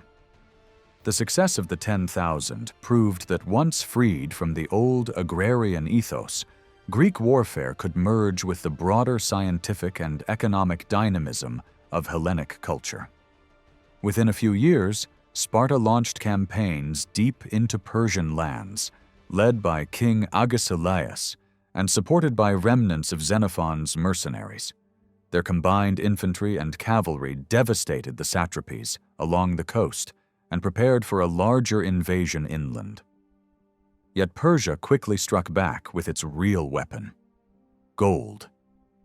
By financing a new Athenian fleet, the Persians destroyed Sparta's navy at Cnidus in 394, and at the same time funded an anti-Spartan coalition in Greece itself. In the end, Persia did not defeat Greece with soldiers, but with money, reshaping alliances and tipping the balance of power without risking its own troops. After his campaigns in Asia Minor, Agesilaus was compelled to bring his Spartan hoplites back to Greece, removing any immediate danger of a Greek invasion of Persia for decades. At the river Nemea in 394, the Spartans and their Peloponnesian allies crushed a coalition of Argives, Corinthians, Thebans, and Athenians in the largest hoplite battle since Plataea. Shortly afterward, Agesilaus himself repeated the victory at Chaeronea, where his returning veterans met the Thebans in a brutal clash described by Xenophon as unlike any other of their time. By 387, the so-called Corinthian War ended in a general peace with Persia, Athens, and Thebes, leaving Sparta dominant in traditional hoplite warfare, but unable to manage a wider empire like that once held by Athens. Although Sparta had triumphed in the Peloponnesian War and remained unbeatable in set battles for another generation, her system was fatally flawed. With an economy that lacked coinage and a declining citizen body, Sparta was ill-equipped to sustain the manpower and money now demanded by prolonged conflict. Control over the Helots required that campaigns be short, and the rigid discipline of the Spartiates meant that extended duty away from home undermined both their training and their social structure. In practice, dozens of Spartan generals were stationed abroad for years at a time, exposed to wealth and luxuries that eroded their traditional austerity. Greek writers of the 4th century often noted this corruption, using figures like Lysander as examples of Sparta's decline. The deeper weakness lay in sheer numbers. By Aristotle's day, there were perhaps no more than 1,500 full Spartiates left, a fraction of what their land could have supported. While other groups in Laconia and Messenia multiplied, the similars dwindled, burdened by constant campaigns and delayed marriage. By the 4th century, most Spartan armies were bulked out by inferiors or allies, leaving Spartiates in exposed frontline positions where casualties fell heaviest. The famed Spartan phalanx was still formidable, but it was no longer sustainable. In contrast, Athens had revived by 377 with a second maritime league, while the real power of the age shifted to Thebes. Boeotia, a rich and fertile region, had been federated into a unified democratic state under Theban leadership, pooling its manpower and resources. With a population greater than Laconia and fertile plains ideal for hoplite warfare, the Boeotians clung to traditional infantry while refining its tactics. Unlike Athens or Sparta, they did not rely heavily on navies, mercenaries, or siegecraft, instead perfecting the phalanx itself under the brilliant leadership of Epaminondas and Pelopidas. Theban tactics emphasized depth and concentration. From Delium onward, their phalanx often massed in columns deeper than the usual 8 ranks, sometimes 25 or even 50 men deep. Though this reduced striking power in the first ranks, it created overwhelming momentum, intended to smash straight through enemy lines. Epaminondas advanced this by weighting his left wing with the strongest troops, aimed directly at the Spartan elite on the opposite right. Supporting units like the Sacred Band, a corps of 150 pairs of devoted warriors, and specialized cavalry ensured that the unwieldy mass was protected from skirmishers and flank attacks. The result was revolutionary. At Leuctra in 371, the Theban phalanx, though outnumbered, tore through the Spartan line, killing King Cleombrotus and nearly annihilating the elite Spartiates on the right wing. 400 of the dwindling Spartan citizen soldiers perished, a loss from which their state would never recover. With Sparta unwalled and reliant entirely on the courage of its hoplites, Thebes had shattered the myth of Spartan invincibility and created the most formidable infantry force of the classical age. The tactics used by the Thebans at Leuctra were less revolutionary than later tradition has claimed. They were practical adjustments suited to Theban needs and character rather than sudden innovations.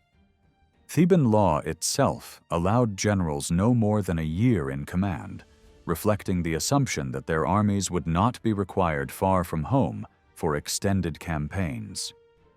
Nor was the use of cavalry alongside infantry at Leuctra unprecedented. Similar coordination had already appeared at Delium, at Syracuse, and in Asia Minor. Likewise, experiments with unusually deep phalanxes had been tried for decades, and the tactic of putting the strongest units on the left to break the enemy's right was not new either. Epaminondas's achievement was not to invent, but to combine existing practices into a single plan. Even then, such methods were not without flaws. Very deep formations risked being outflanked, and the additional mass did not always translate into greater striking force, since only the first ranks could engage effectively with their spears. The balance between depth and width was a problem never fully resolved until the age of Alexander, who integrated cavalry, light infantry, and a disciplined phalanx into a single system. Leading from the left, as Epaminondas did, was also a gamble. It placed the commander in the most dangerous part of the line, and at Mantinea in 362, it cost him his life at the very moment of victory.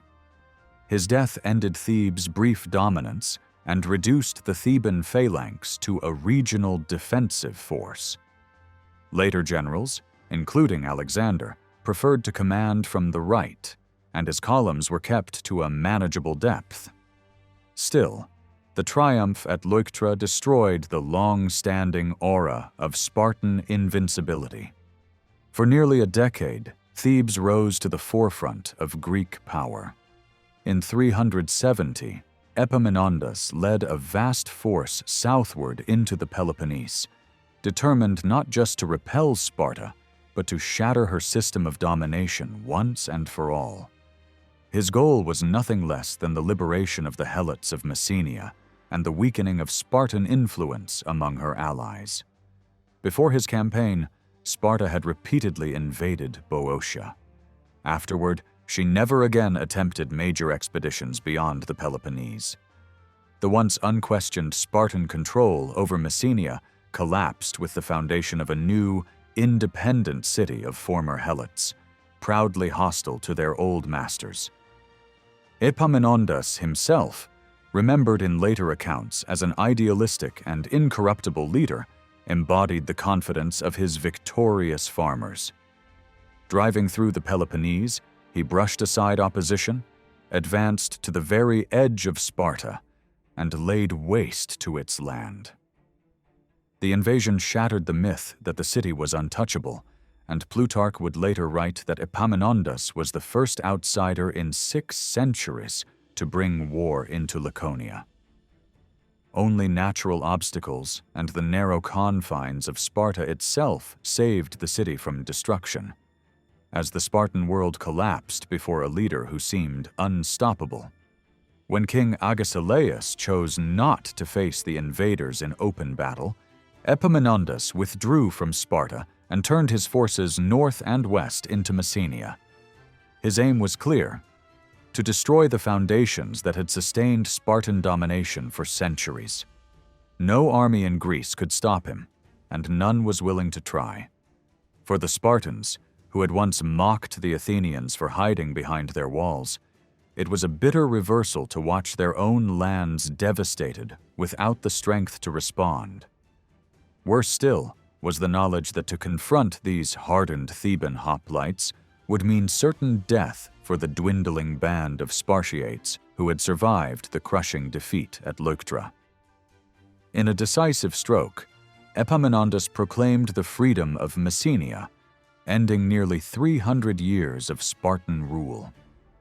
He oversaw the creation of the fortified city of Mycenaean, built to stand as a permanent symbol of autonomy and as a shield for a liberated people. Even today, the remains of its mighty walls and planned civic layout testify to its sophistication. The contrast with the stark simplicity of Sparta could not have been greater, and it is little wonder that the Spartans trembled at the thought of such an ambitious and industrious community now free to cultivate one of the richest regions in Greece for itself. Over the following decade, in campaigns of 368, 366, and 362, Epaminondas carried out the same policy of federation and fortification with other allies in the Peloponnese. He supported the building of immense strongholds at Megalopolis and Mantinea, ensuring that the old Spartan supremacy was permanently broken. Sparta, once feared as the master of hoplite warfare, was left encircled and diminished, her fields ravaged and her army humiliated by its refusal to meet the Thebans in direct battle. Though his death at Mantinea in 362 marked the decline of Theban power, the legacy of Epaminondas endured. His triumph at Leuctra and his daring march into the Peloponnesian heartland restored the ancient Greek vision of citizen soldiers fighting for principle rather than plunder. Farmers and free men, summoned for a limited cause and guided by an inspired leader, had proved themselves more than a match for professional elites and the oppressive systems they upheld. Epaminondas and his Theban militia, storming into the land of Sparta's apartheid, remain one of those rare armies in history whose courage and purpose reshaped the very meaning of war. Demosthenes once thundered to an audience of Athenians that that no human activity had changed as dramatically as the art of war. He reminded them that in earlier times, even the Spartans, like the rest of Greece, would march out for a few months each summer, burn a little farmland with their hoplite militias, and then return home. They disdained bribery, fought openly, and kept war within strict limits. But now, he warned, the world faced a new kind of warrior, Philip of Macedon. Philip had not invented a new way of fighting, but in an age when Greek warfare was already shifting, he was the one to master and combine the changes into a system that worked. By the 4th century, the neat link between wealth, class, and arms was gone. Rich, poor, and middling Greeks could all end up as cavalrymen, skirmishers, or peltists. Farmers took seasonal work rowing on ships, and foreigners manned garrisons and forts. The old polis ideal of citizen hoplites fighting shoulder to shoulder began to vanish, as practical necessity outweighed questions of birth or status. Traditionalists, however, clung to the belief that war was more than slaughter, that it still carried civic and moral weight. Xenophon, for example, lamented that Athens was filling its phalanx with foreigners and resident aliens rather than citizens. Philip, by contrast, cared only for effectiveness. To him, soldiers were not farmers, nobles, or barbarians. They were bodies to train, march, and fight. In this sense, his recruitment was ironically more democratic than the city-states, as he dismissed concerns of race, wealth, or pedigree. The cost of maintaining permanent armies was staggering. Most polis could not afford year-round professional troops, fortifications, engineers, and siege equipment without wrecking their economies. Philip turned the problem upside down. He built an army designed to feed itself through conquest. His men marched vast distances at speed, carrying their own gear without the need for servants or wagons. The Macedonian state was reshaped into a tool of its army, existing only to provide labor, timber, and resources for further campaigns. Greek city-states could not match this relentless system. Their choices were stark: surrender, ally with Philip, or transform themselves so completely that they ceased to be city-states in the old sense. Instead, they dreamed of another Pan-Hellenic alliance, imagining that they could repeat the glory of the Persian Wars. But Philip's hardened pikemen were not the gaudy troops of Xerxes, and the cautious oratory of Demosthenes was no substitute for the bold cunning of Themistocles. The Greek fantasy of another Plataea ended in the nightmare of Chaeronea. Meanwhile, old-fashioned hoplite battles became rare. Instead, city-states relied increasingly on mercenary captains, men like Iphicrates, Chabrias, and Chares, who commanded peltasts and light-armed skirmishers. These leaders preferred raids, ambushes, and plunder to open-field collisions. Iphicrates, for instance, destroyed a contingent of Spartan hoplites near Corinth by relying on maneuver and missiles rather than brute force.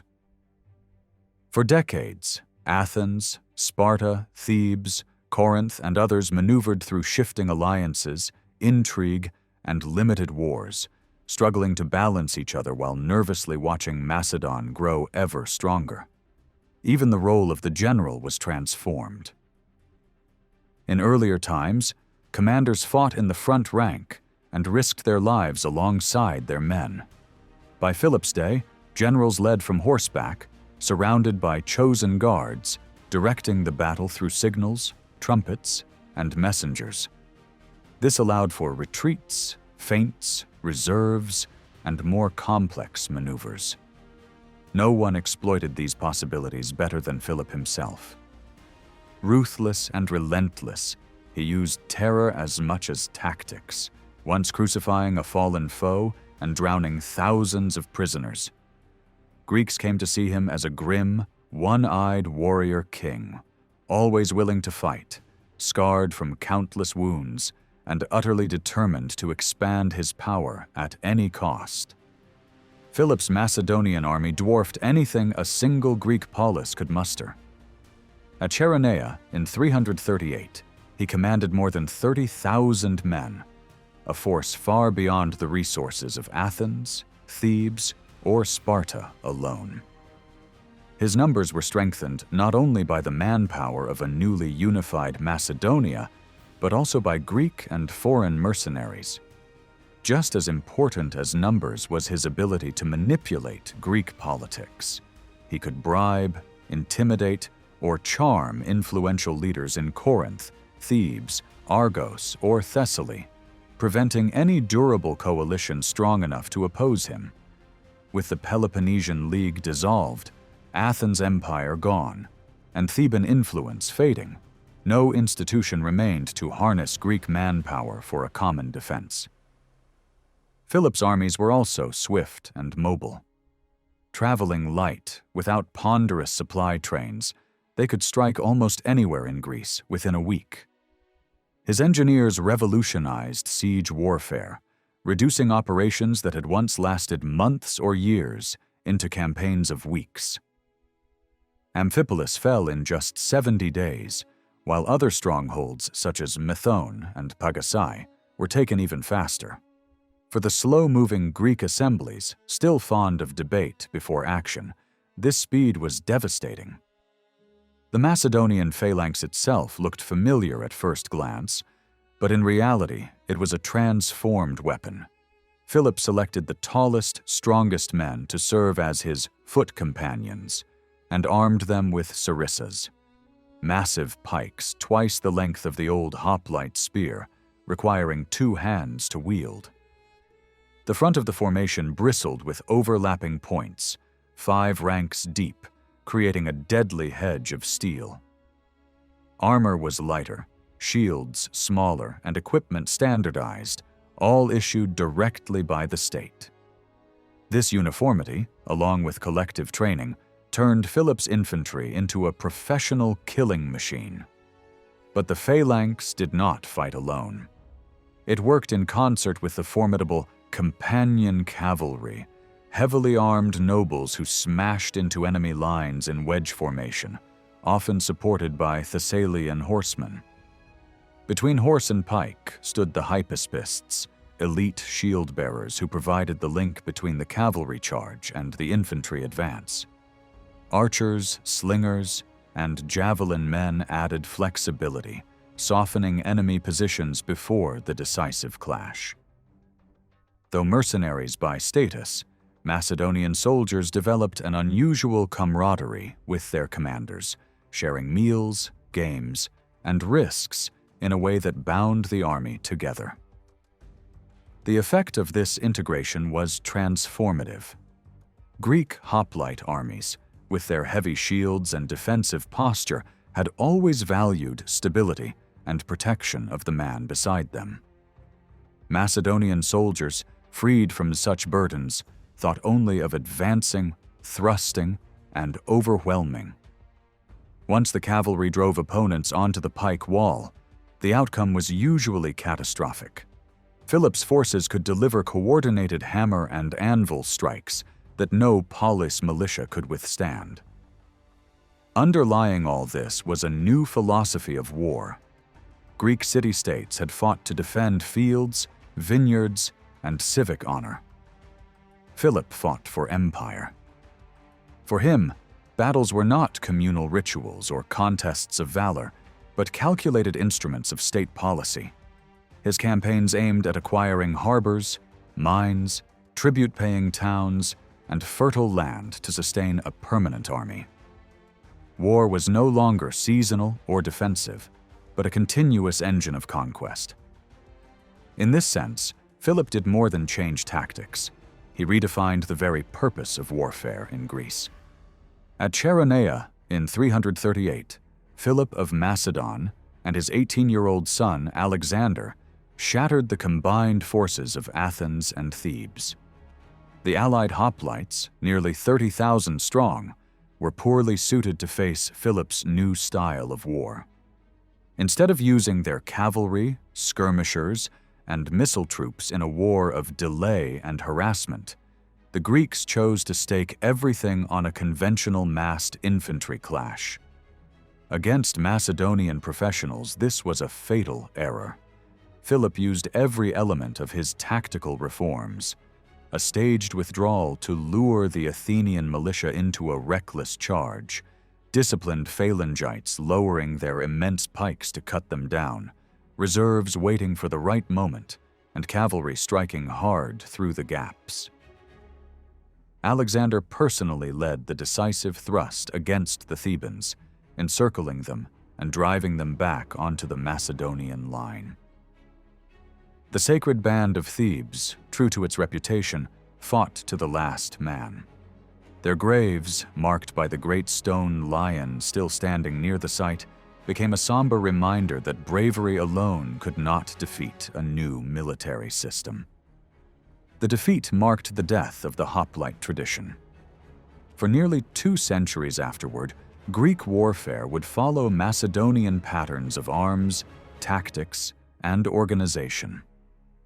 The tragedy lay not only on the battlefield, but also in the choices of the Greek leaders themselves. With no unified command, led by politicians rather than generals, and blind to the effectiveness of Philip's reformed phalanx, they fought as though the world had not changed. While the Macedonian soldiers were seasoned, disciplined, and armed with weapons no Greek hoplite line had faced before, their opponents clung to outdated ideals. This moment did not come from nowhere. Greeks had long speculated about striking east against Persia. From Marathon, Plataea, and Cunaxa to the march of the 10,000 and Spartan campaigns in Asia Minor, experience had shown that Persian infantry was no match for Hellenic arms. Yet the obstacle was never the Persians themselves, but the inability of Greek states to unite and sustain an expedition. What was required was a professional army, supported by a coordinated logistical system, not a militia of farmers. Philip provided just that, welding together the most effective army Europe had yet seen. Ironically, when he was assassinated in 336, his plans for a great invasion of Persia passed to his unstable son, Alexander, who would push them to heights even Philip had not imagined. Philip's brilliance lay as much in politics as in war. He grasped the cynicism of Greek city-states, whose leaders were more easily swayed by bribes than appeals to freedom. He remarked that an ass laden with gold could breach any fortress more reliably than siege engines. For all their talk of pan-Hellenic unity, many polis leaders preferred compromise to resistance. Thus, Philip's dominance of Greece came as much from guile as from his revolutionary army. The broader context was one of profound transformation. 4th century Greece was not the same world that had produced Marathon or Salamis. Wealth was concentrated in fewer hands, banking and finance became central to power, and old civic institutions weakened. Ostracism of dangerous men gave way to the glorification of powerful individuals. Comedy turned slapstick, tragedy grew darker, and politics slid toward factionalism and apathy. War and money fed into each other. War required vast sums, and wealth was increasingly generated to fund war. Nowhere was innovation more dramatic than in siegecraft. Earlier methods, encircling walls, tunneling beneath foundations, or crude scaling ladders, were giving way to sophisticated machines. Massive rams on wheels, towering siege engines that rivaled city walls, and artillery capable of launching stones or bolts hundreds of yards changed the balance. The torsion catapult, developed in the mid-4th century, used twisted bundles of hair or sinew to unleash missiles with deadly force. With such weapons, cities that had once held out for years could collapse in weeks. It is little wonder that many communities chose to surrender before Philip even arrived, recognizing that their once proud towers and fortresses offered no defense against the Macedonian arsenal. The Battle of Chaeronea thus stands as both an end and a beginning. The end of the polis hoplite army and the beginning of a new age of professional, mechanized, and imperial warfare that would reshape the Mediterranean. In response to the rapid progress of siege engines and artillery, defensive engineers worked just as tirelessly. The early and mid-4th century saw the construction of some of the most formidable fortifications in Greek history: Mantinea, Megalopolis, Messene, as well as numerous frontier forts in Attica, Megara, and the Argolid. These walls were built with precision, using massive ashlar blocks, interlocking courses, reinforced corners, deep foundations, and embrasures for missile fire.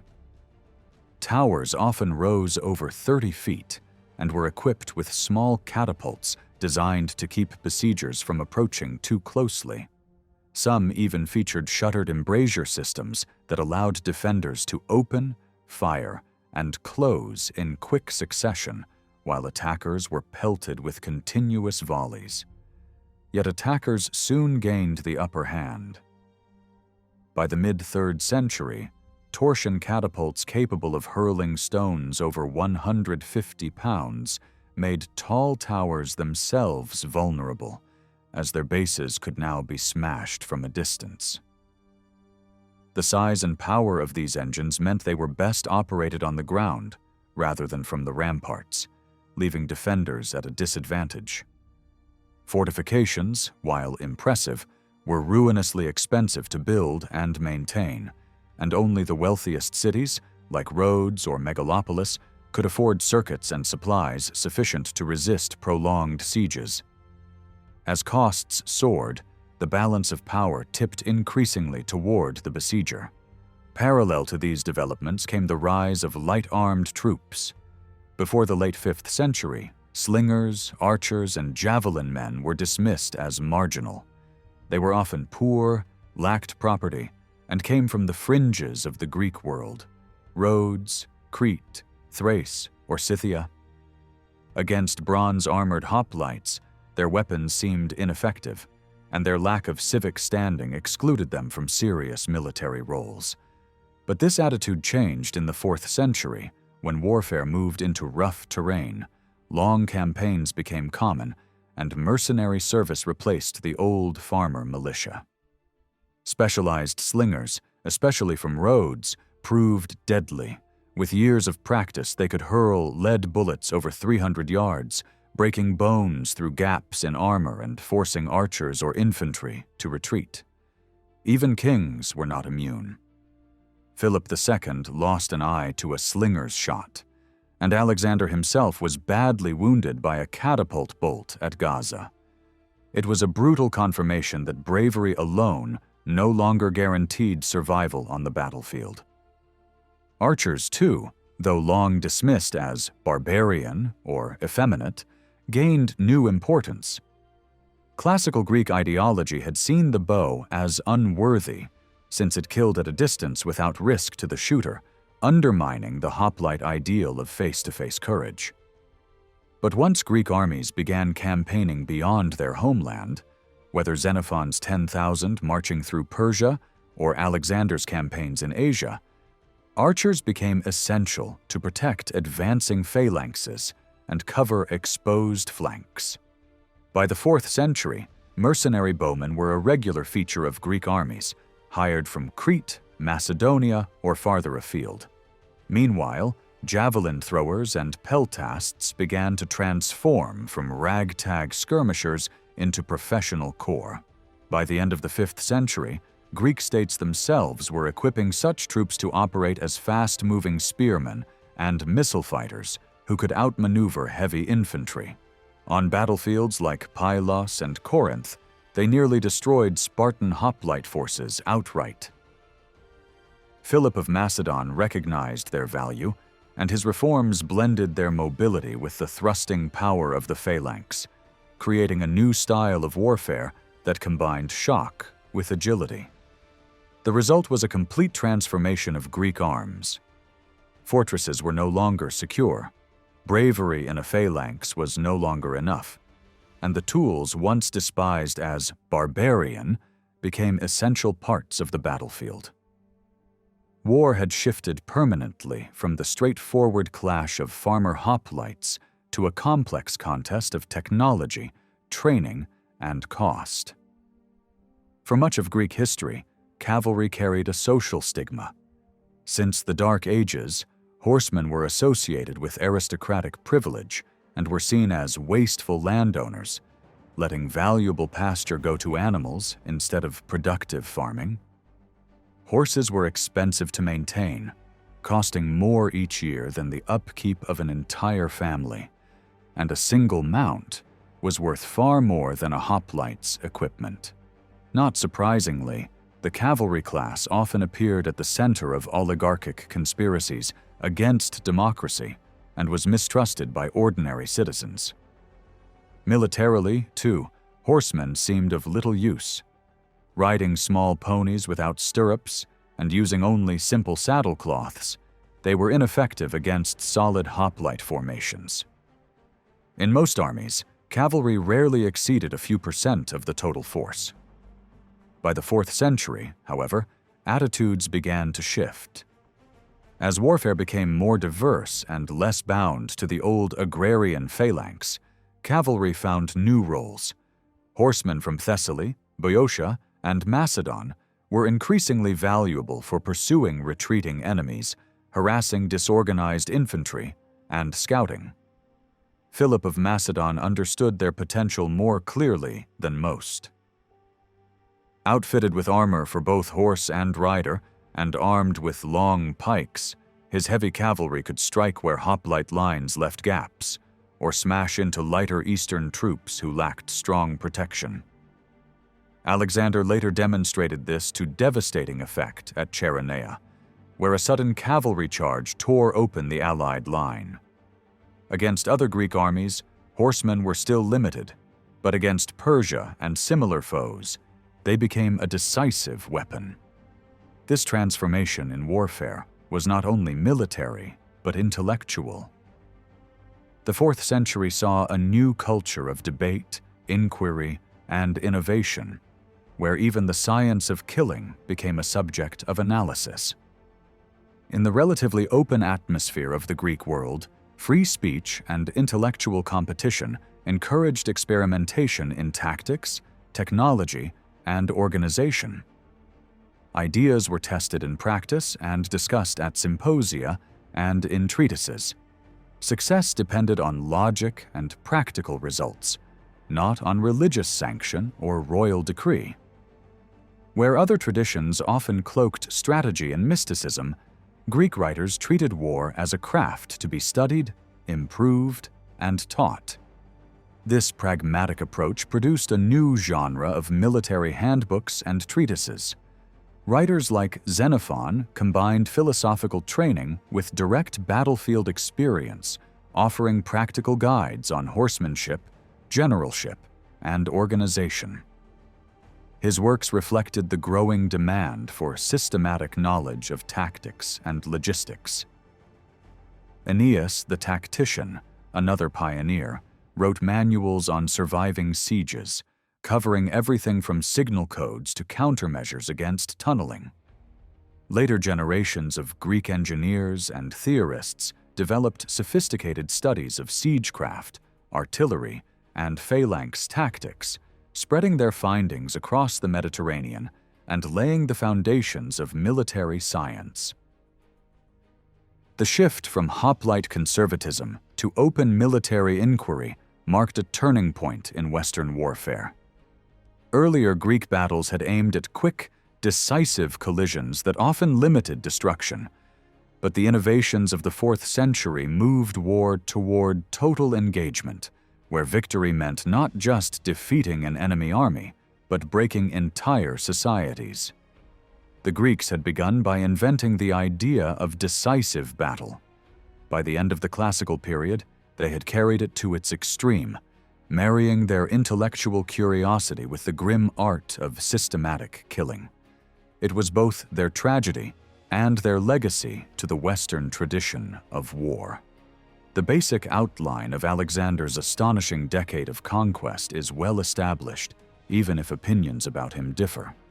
Within 2 years of becoming king of Macedon in 336, he had eliminated rivals at home and destroyed the independence of the Greek city-states, most dramatically by leveling Thebes as a warning to others. He then launched the invasion of Asia that his father had planned, winning at the Granicus in 334, Issus in 333, and finally at Gaugamela in 331, where the Persian Empire effectively collapsed before him. Egypt was seized, Tyre and Gaza were taken after brutal sieges, and within 5 more years, Alexander had subdued tribes deep into Iran, Afghanistan, and Bactria. Crossing the Indus, he defeated King Porus at the Hydaspes in 326, pushing his army to the eastern edge of the known world. At just 33 years old, he died suddenly in Babylon, weakened by wounds, malaria, heavy drinking, and perhaps poison, leaving his empire to be carved up by his generals. Alexander's military style was foreshadowed by his ruthless destruction of Thebes in 335. The city was erased, its people massacred or enslaved, and its buildings flattened, except for the house of Pindar the poet, a symbolic gesture to Hellenic culture. This mix of theatrical mercy and calculated terror defined his method throughout Asia. His battles followed a recognizable pattern, adapting cleverly to terrain, personally leading dangerous cavalry charges, driving concentrated blows into a section of the enemy line, and then crushing the disordered foe with the phalanx. Finally came relentless pursuit and annihilation of survivors, showing that his aim was not just victory, but total destruction. Logistics were the unseen foundation of this success. His troops carried their own gear and food, relying on carefully prepared depots rather than long baggage trains. Speed and surprise were crucial, and this lean system allowed rapid movements that baffled slower enemies. Yet the demands were immense. Each day, hundreds of tons of food and forage had to be supplied, and at sieges like Gaza, millions of gallons of water were needed, often transported across long distances. Behind the image of a daring commander was an apparatus of planners and suppliers who kept the army moving and fed. In the eyes of many contemporaries, Alexander left little beyond bloodshed and loot. The Greeks themselves largely rejoiced at his death, weary of his arrogance and indulgence in Eastern customs. To his hardened veterans, he was a reckless alcoholic who squandered lives. Only centuries later, especially under Rome, was he transformed into Alexander the Great, a model for conquerors. Ancient accounts present him either as a heroic new Achilles or as a brutal despot, and the debate continues. What cannot be denied is the scale of slaughter his campaigns brought. At the Granicus, thousands of Greek mercenaries fighting for Persia were massacred, possibly as many as 18,000, with only a few thousand spared for slavery. This meant that in a single battle, Alexander had killed more Greeks than the Persians had in all their wars against Greece combined. At Issus the following year, the toll was even higher, with tens of thousands of mercenaries and perhaps up to 100,000 Persians cut down in a single day. The Macedonian phalanx no longer simply pushed enemies from the field. It annihilated them, and cavalry prevented escape. By the end of just 2 years of campaigning, Alexander had overseen more Greek deaths than all previous battles of the Polis era together, while also destroying Persian armies on an unprecedented scale.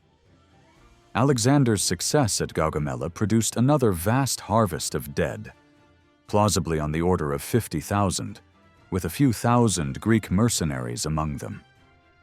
Most perished in the rout, trampled or cut down as Alexander drove his men in a remorseless chase, convinced that the point of battle was not merely to win the field, but to erase the enemy so they could not regroup. His last great set piece, against Porus on the Hydaspes in 326, cost the Indians roughly 20,000.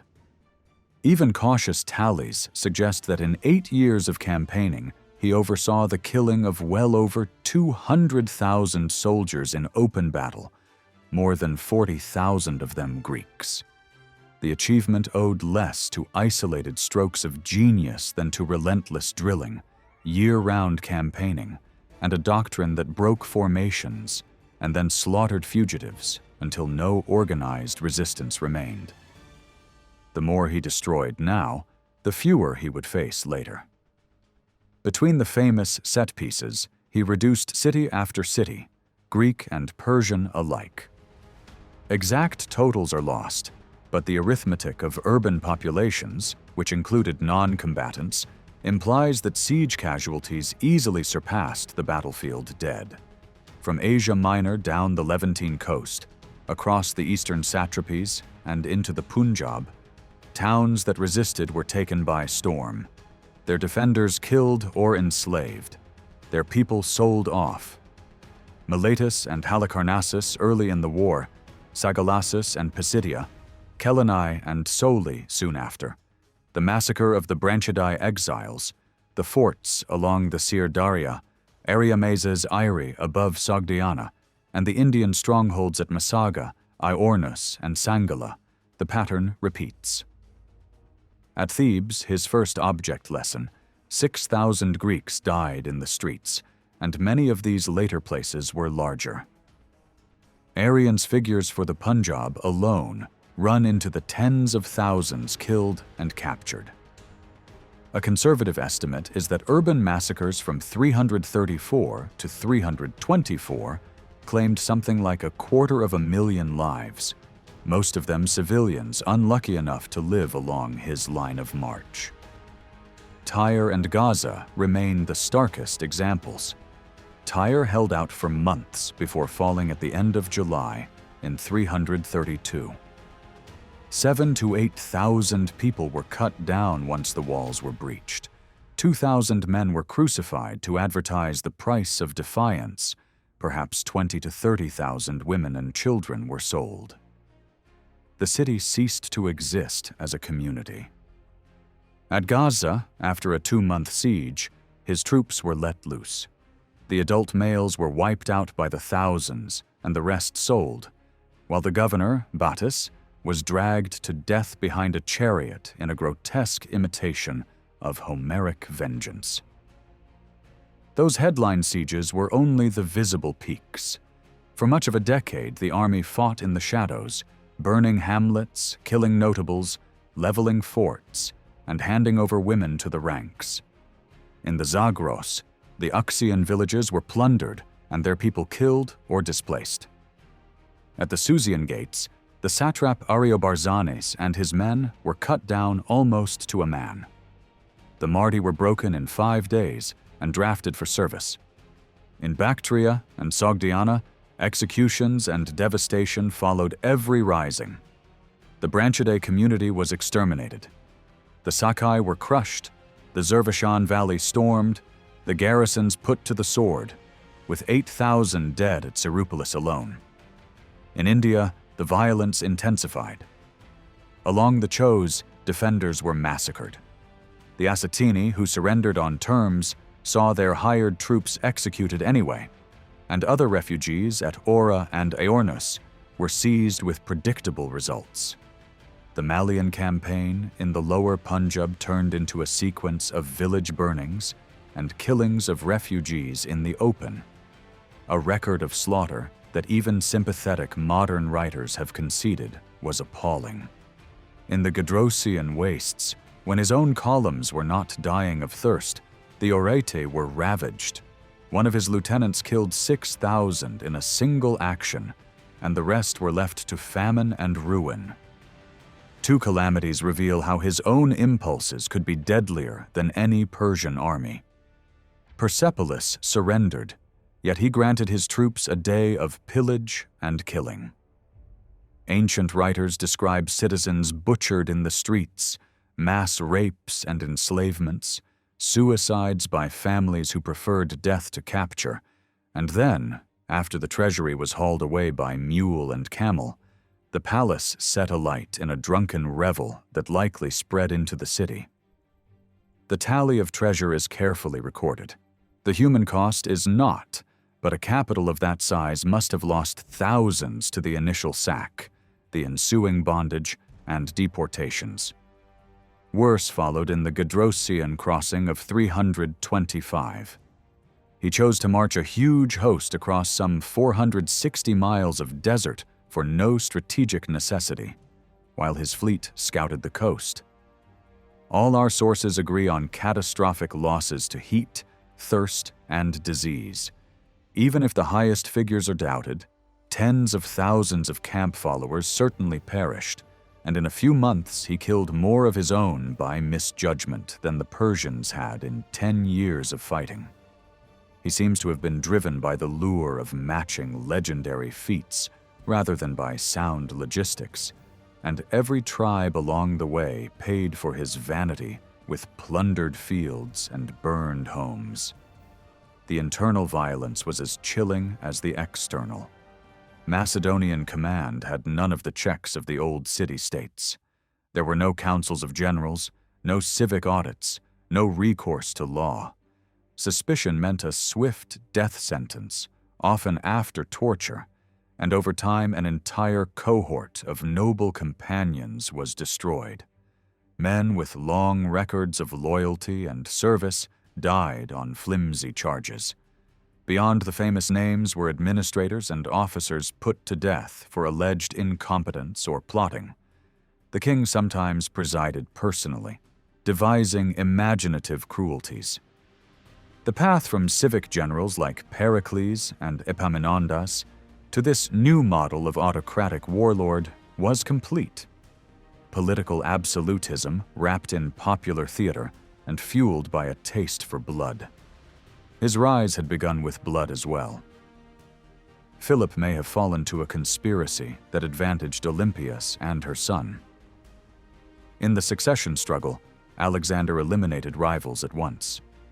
At his father's funeral, he had Oedipus's sons killed, along with other high nobles he distrusted. Soon afterward, Amyntas, Attalus, and his kin, Philip's last wife Cleopatra and her child, and even a half-sibling were removed. In Asia, he later executed Alexander Lyncestis, the very man who had first proclaimed him king. This, too, was part of the system. The engine of conquest ran on fear, and anyone who looked like a potential break was crushed. The infamous trial and brutal death of Philotas in 330 became a defining moment in Alexander's rule. Though accused of conspiracy, his true offense was arrogance and a failure to report rumors of dissent.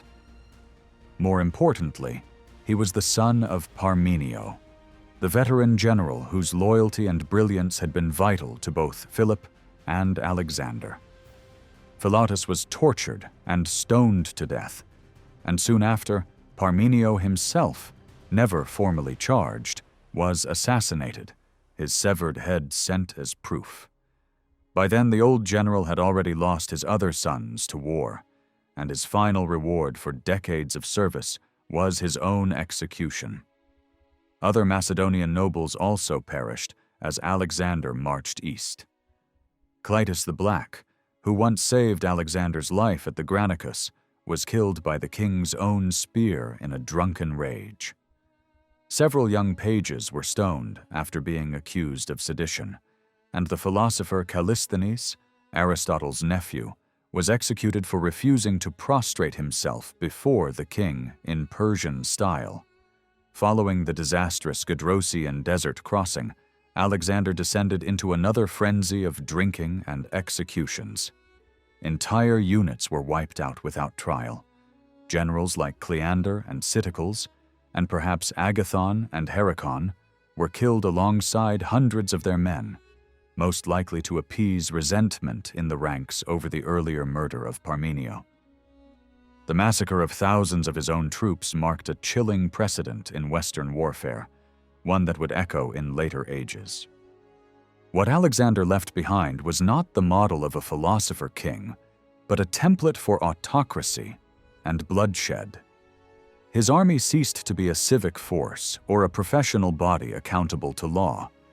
It became instead an extension of the king's will, able to kill without restraint both in battle and beyond it. Far from being an enlightened emissary of Hellenism, Alexander was a brilliant but reckless youth who inherited a deadly army, commanded by seasoned administrators, and unleashed it in a spree of conquest, plunder, and massacre. His strength lay in tactical genius and personal charisma, which kept thousands of hardened killers loyal to him for over a decade. But the substance of his career was little more than violence sustained by fear, ambition, and endless booty. With his campaigns came the final destruction of Greek political autonomy. The old polis, with its councils, citizen militias, and independent politics, vanished. In its place rose monarchies, autocrats, and dispossessed peasants, all enforced by mercenaries. Religion, once distinct from politics in the city-state, fused with kingship, as rulers cloaked their power in divinity and demanded worship. War was no longer the temporary duty of citizens, but the permanent occupation of hired soldiers, draining wealth and manpower at unprecedented rates. The promise of Hellenism as a culture of free men was replaced by a system where power and slaughter went hand in hand. Comparisons to Napoleon or Hannibal miss the mark. Alexander resembles more the tyrants of the modern age. Like Hitler in Russia, he combined tactical brilliance with mysticism, plunder, and genocide. Both cloaked conquest in the language of liberation. Both cultivated a sense of destiny. Both showed flashes of courtesy amid cruelty. And both murdered even their closest allies when paranoia demanded it. The true cost of Alexander's march was staggering. In little more than a decade, his wars killed and displaced millions, enslaved countless others, and left behind a legacy of brutality disguised as greatness. His reign marked the birth of total war in the West, not just defeating armies in the field, but exterminating enemies in their homes, annihilating civilians, and killing comrades when expedient. Under Alexander, more people perished than in all the great battles from Marathon to Chaeronea combined, and his successors were quick to follow his path. His legacy is not one of enlightenment, but of blood and destruction.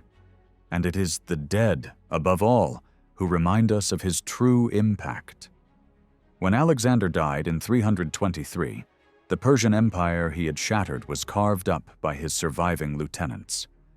Few mourned the passing of a violent and unstable ruler, and almost immediately his senior commanders turned on one another. Perdiccas, Craterus, and Eumenes were eliminated, leaving the empire in fragments. Antipater held Macedonia and Greece, Ptolemy secured Egypt, Antigonus dominated Asia Minor, Seleucus took Mesopotamia and the eastern provinces reaching toward India, and Lysimachus governed Thrace and the Black Sea. When Seleucus defeated and killed the aged Antigonus at Ipsus in 301, it became clear that no single man would ever inherit Alexander's empire intact. For the next century and a half, Alexander's heirs, known as the successors, fought each other in a series of destructive wars across Greece and Asia, drawing constantly on a vast pool of nearly 100,000 mercenaries who had once served under Alexander. By the end of the 4th century, the problem was not just the demand for soldiers, but the abundance of displaced Greeks eager to fight for pay. The rigid old belief that citizenship and military service depended on agricultural land ownership could not survive the new realities created by Athenian imperialism, Macedonian dominance, and the fall of Persia. A growing mass of poor, landless Greeks had little interest in civic participation and instead turned to soldiering as a livelihood. The wars of the successors reflected both innovation and excess. Spears lengthened to more than 20 feet, elephants were common in battle, and siege machines reached colossal proportions. Freed Persian treasure and the ingenuity of Greek engineers fueled an arms race. Vast armies marched not for days, but for months across Alexander's former empire, transported by fleets on seas from the Adriatic to the eastern Mediterranean. At Ipsus in 301, perhaps 250,000 men and hundreds of elephants clashed in one of the largest battles of the ancient world. Later encounters at Raphia in 217, or Pyrrhus campaigns against Rome, fielded tens of thousands of troops at a scale unimaginable in the old Paulis wars. The costs were staggering. Victories were measured in slaves and treasure. Alexander himself had enslaved 30,000 Thebans and sold 20,000 after Granicus. His plunder of Persepolis alone yielded 125,000 talents of bullion, enough to finance an army of 50,000 men for 4 decades. The tradition continued. After defeating Ptolemy off Cyprus in 307, Demetrius captured thousands of soldiers and hundreds of ships.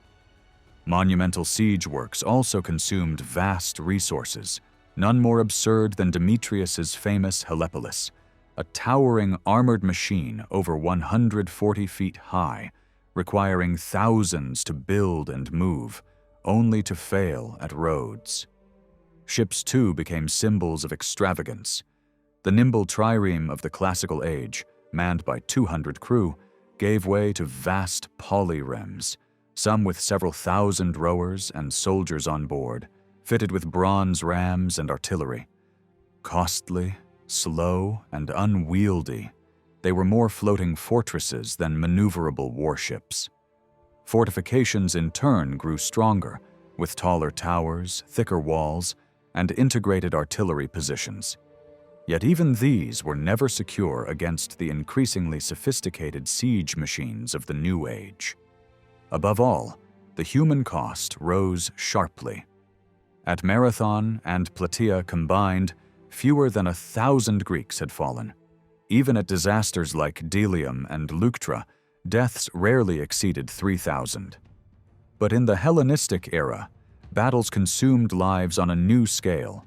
20,000 dead at Ipsus, 15,000 at Raphia, 30,000 at Heraclea, and similar tolls at Cynocephali and Pydna. Mortality rates climbed steadily, with perhaps half of all combatants perishing in some legionary encounters.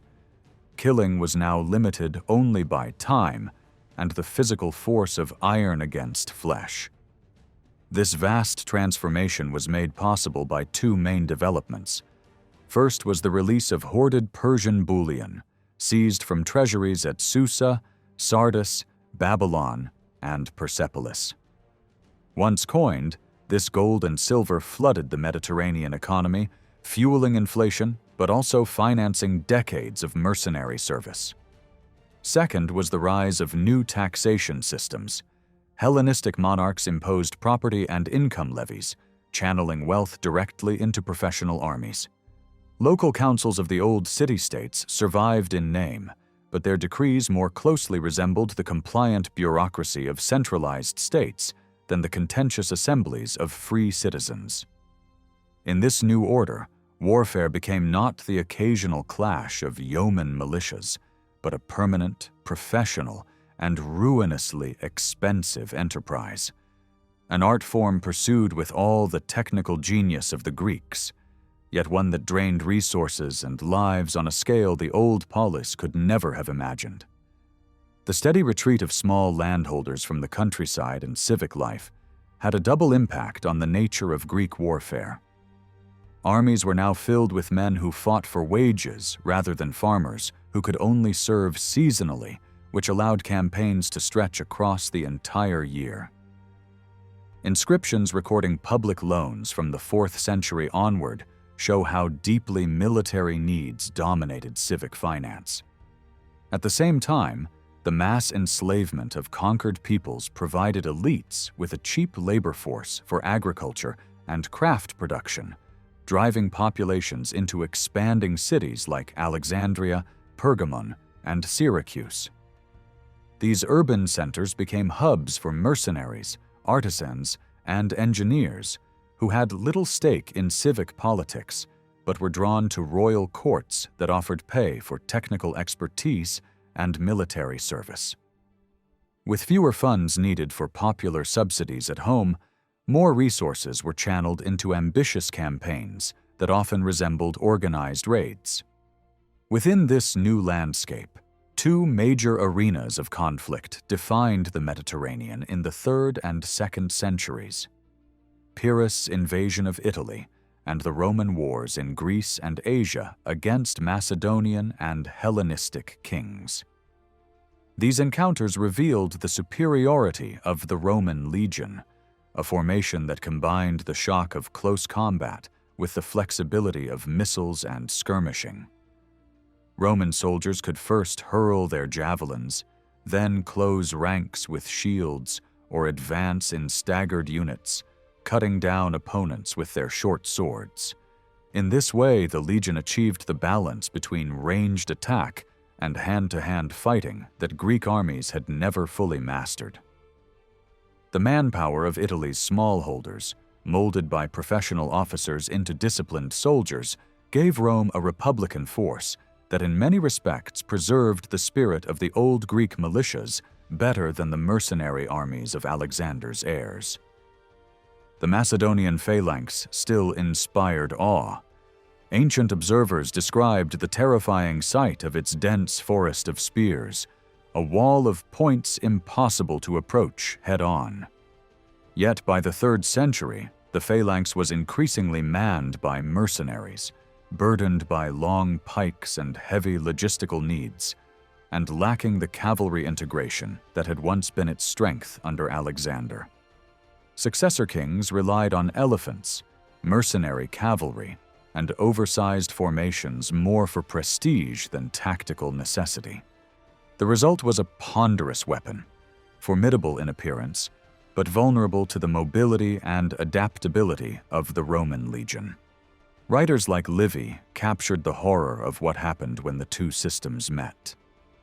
10 pikes might threaten each legionary, but once Roman pila broke a line of spears, or their infantry crashed through exposed flanks, the phalanx became a trap. Pikemen could not easily turn their unwieldy weapons against enemies at close quarters, and their short daggers were no match for the Roman gladius. Once Roman soldiers forced their way inside, they carved through tightly packed Macedonians with brutal efficiency, dismembering men who could neither fight back effectively nor flee. The phalanx, once the symbol of Greek unity and power, had become a rigid and fragile instrument, overwhelmed by the flexibility and lethal precision of Rome's new way of war. At Cynocephaly, in 197, the uneven ground and the adaptability of the Roman infantry broke the momentum of the Macedonian phalanx, leaving thousands of Philip IV's soldiers dead. 2 decades later, at Pydna, his son Perseus fared no better. Roman legionaries once again exploited openings in the dense spear wall, tearing into its core and cutting it apart. Over 20,000 Macedonian soldiers were slaughtered. What the Romans revealed was that Hellenistic weakness extended well beyond the battlefield. The reliance on unwieldy formations mirrored deeper flaws in governance, manpower, leadership, and financial stability. Without any unifying idea of a Greek nation, Hellenistic armies could only survive through cash reserves and their battlefield prestige. Both could vanish in the wake of a single catastrophic loss. The Macedonian phalanx had long seemed invincible when facing Asiatic armies, and it was usually effective enough against rival Hellenistic forces. But Rome brought something entirely new, a disciplined and systematized war machine backed by the political unity of Italy. Their armies marched with doctors, hospitals, standardized arms, and professional officers, supported by a bureaucracy that ensured resilience even in the face of poor leadership or misfortune. While charismatic generals still sought personal glory, Roman warfare was always justified as a defensive necessity, sanctioned by elected government and framed as a duty to protect ancestral traditions. By 146, the destruction of Corinth and the collapse of the Achaean League marked the final extinguishing of Greek independence. Yet what followed was not the end of Greek military culture, but its transformation. Rome had absorbed and perfected the Greek tradition of decisive battle, combining it with its own organizational discipline and political structure. For the next 6 centuries, Western warfare would be defined by mass confrontation and relentless annihilation, energized by the Hellenic spirit, but carried forward by non-Greeks. In this legacy lay Europe's enduring paradox: the freedom and capacity to wage war at will, even when reason or morality counseled restraint. The record of Greek military achievement is extraordinary.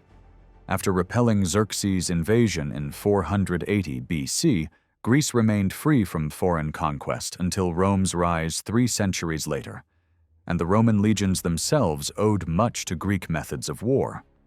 No outside power successfully held the Greek mainland again until the Ottomans, 2 millennia later. In the intervening centuries, Greeks colonized far-flung regions from the Black Sea to the western Mediterranean, marched as far as the Indus, and toppled the Persian Empire. Their hoplites and phalangites served as mercenaries in Egypt, Italy, and beyond, spreading Greek arms and armor across the ancient world. Greek innovations in ballistics laid the groundwork for Roman artillery, which would devastate enemies from Britain to Judea. Even after antiquity, the Byzantine army preserved much of Greek military science for another 1,000 years. The cost of this tradition was staggering. At Marathon, Thermopylae, Salamis, and Plataea, thousands of Persians died while Greek losses were minimal.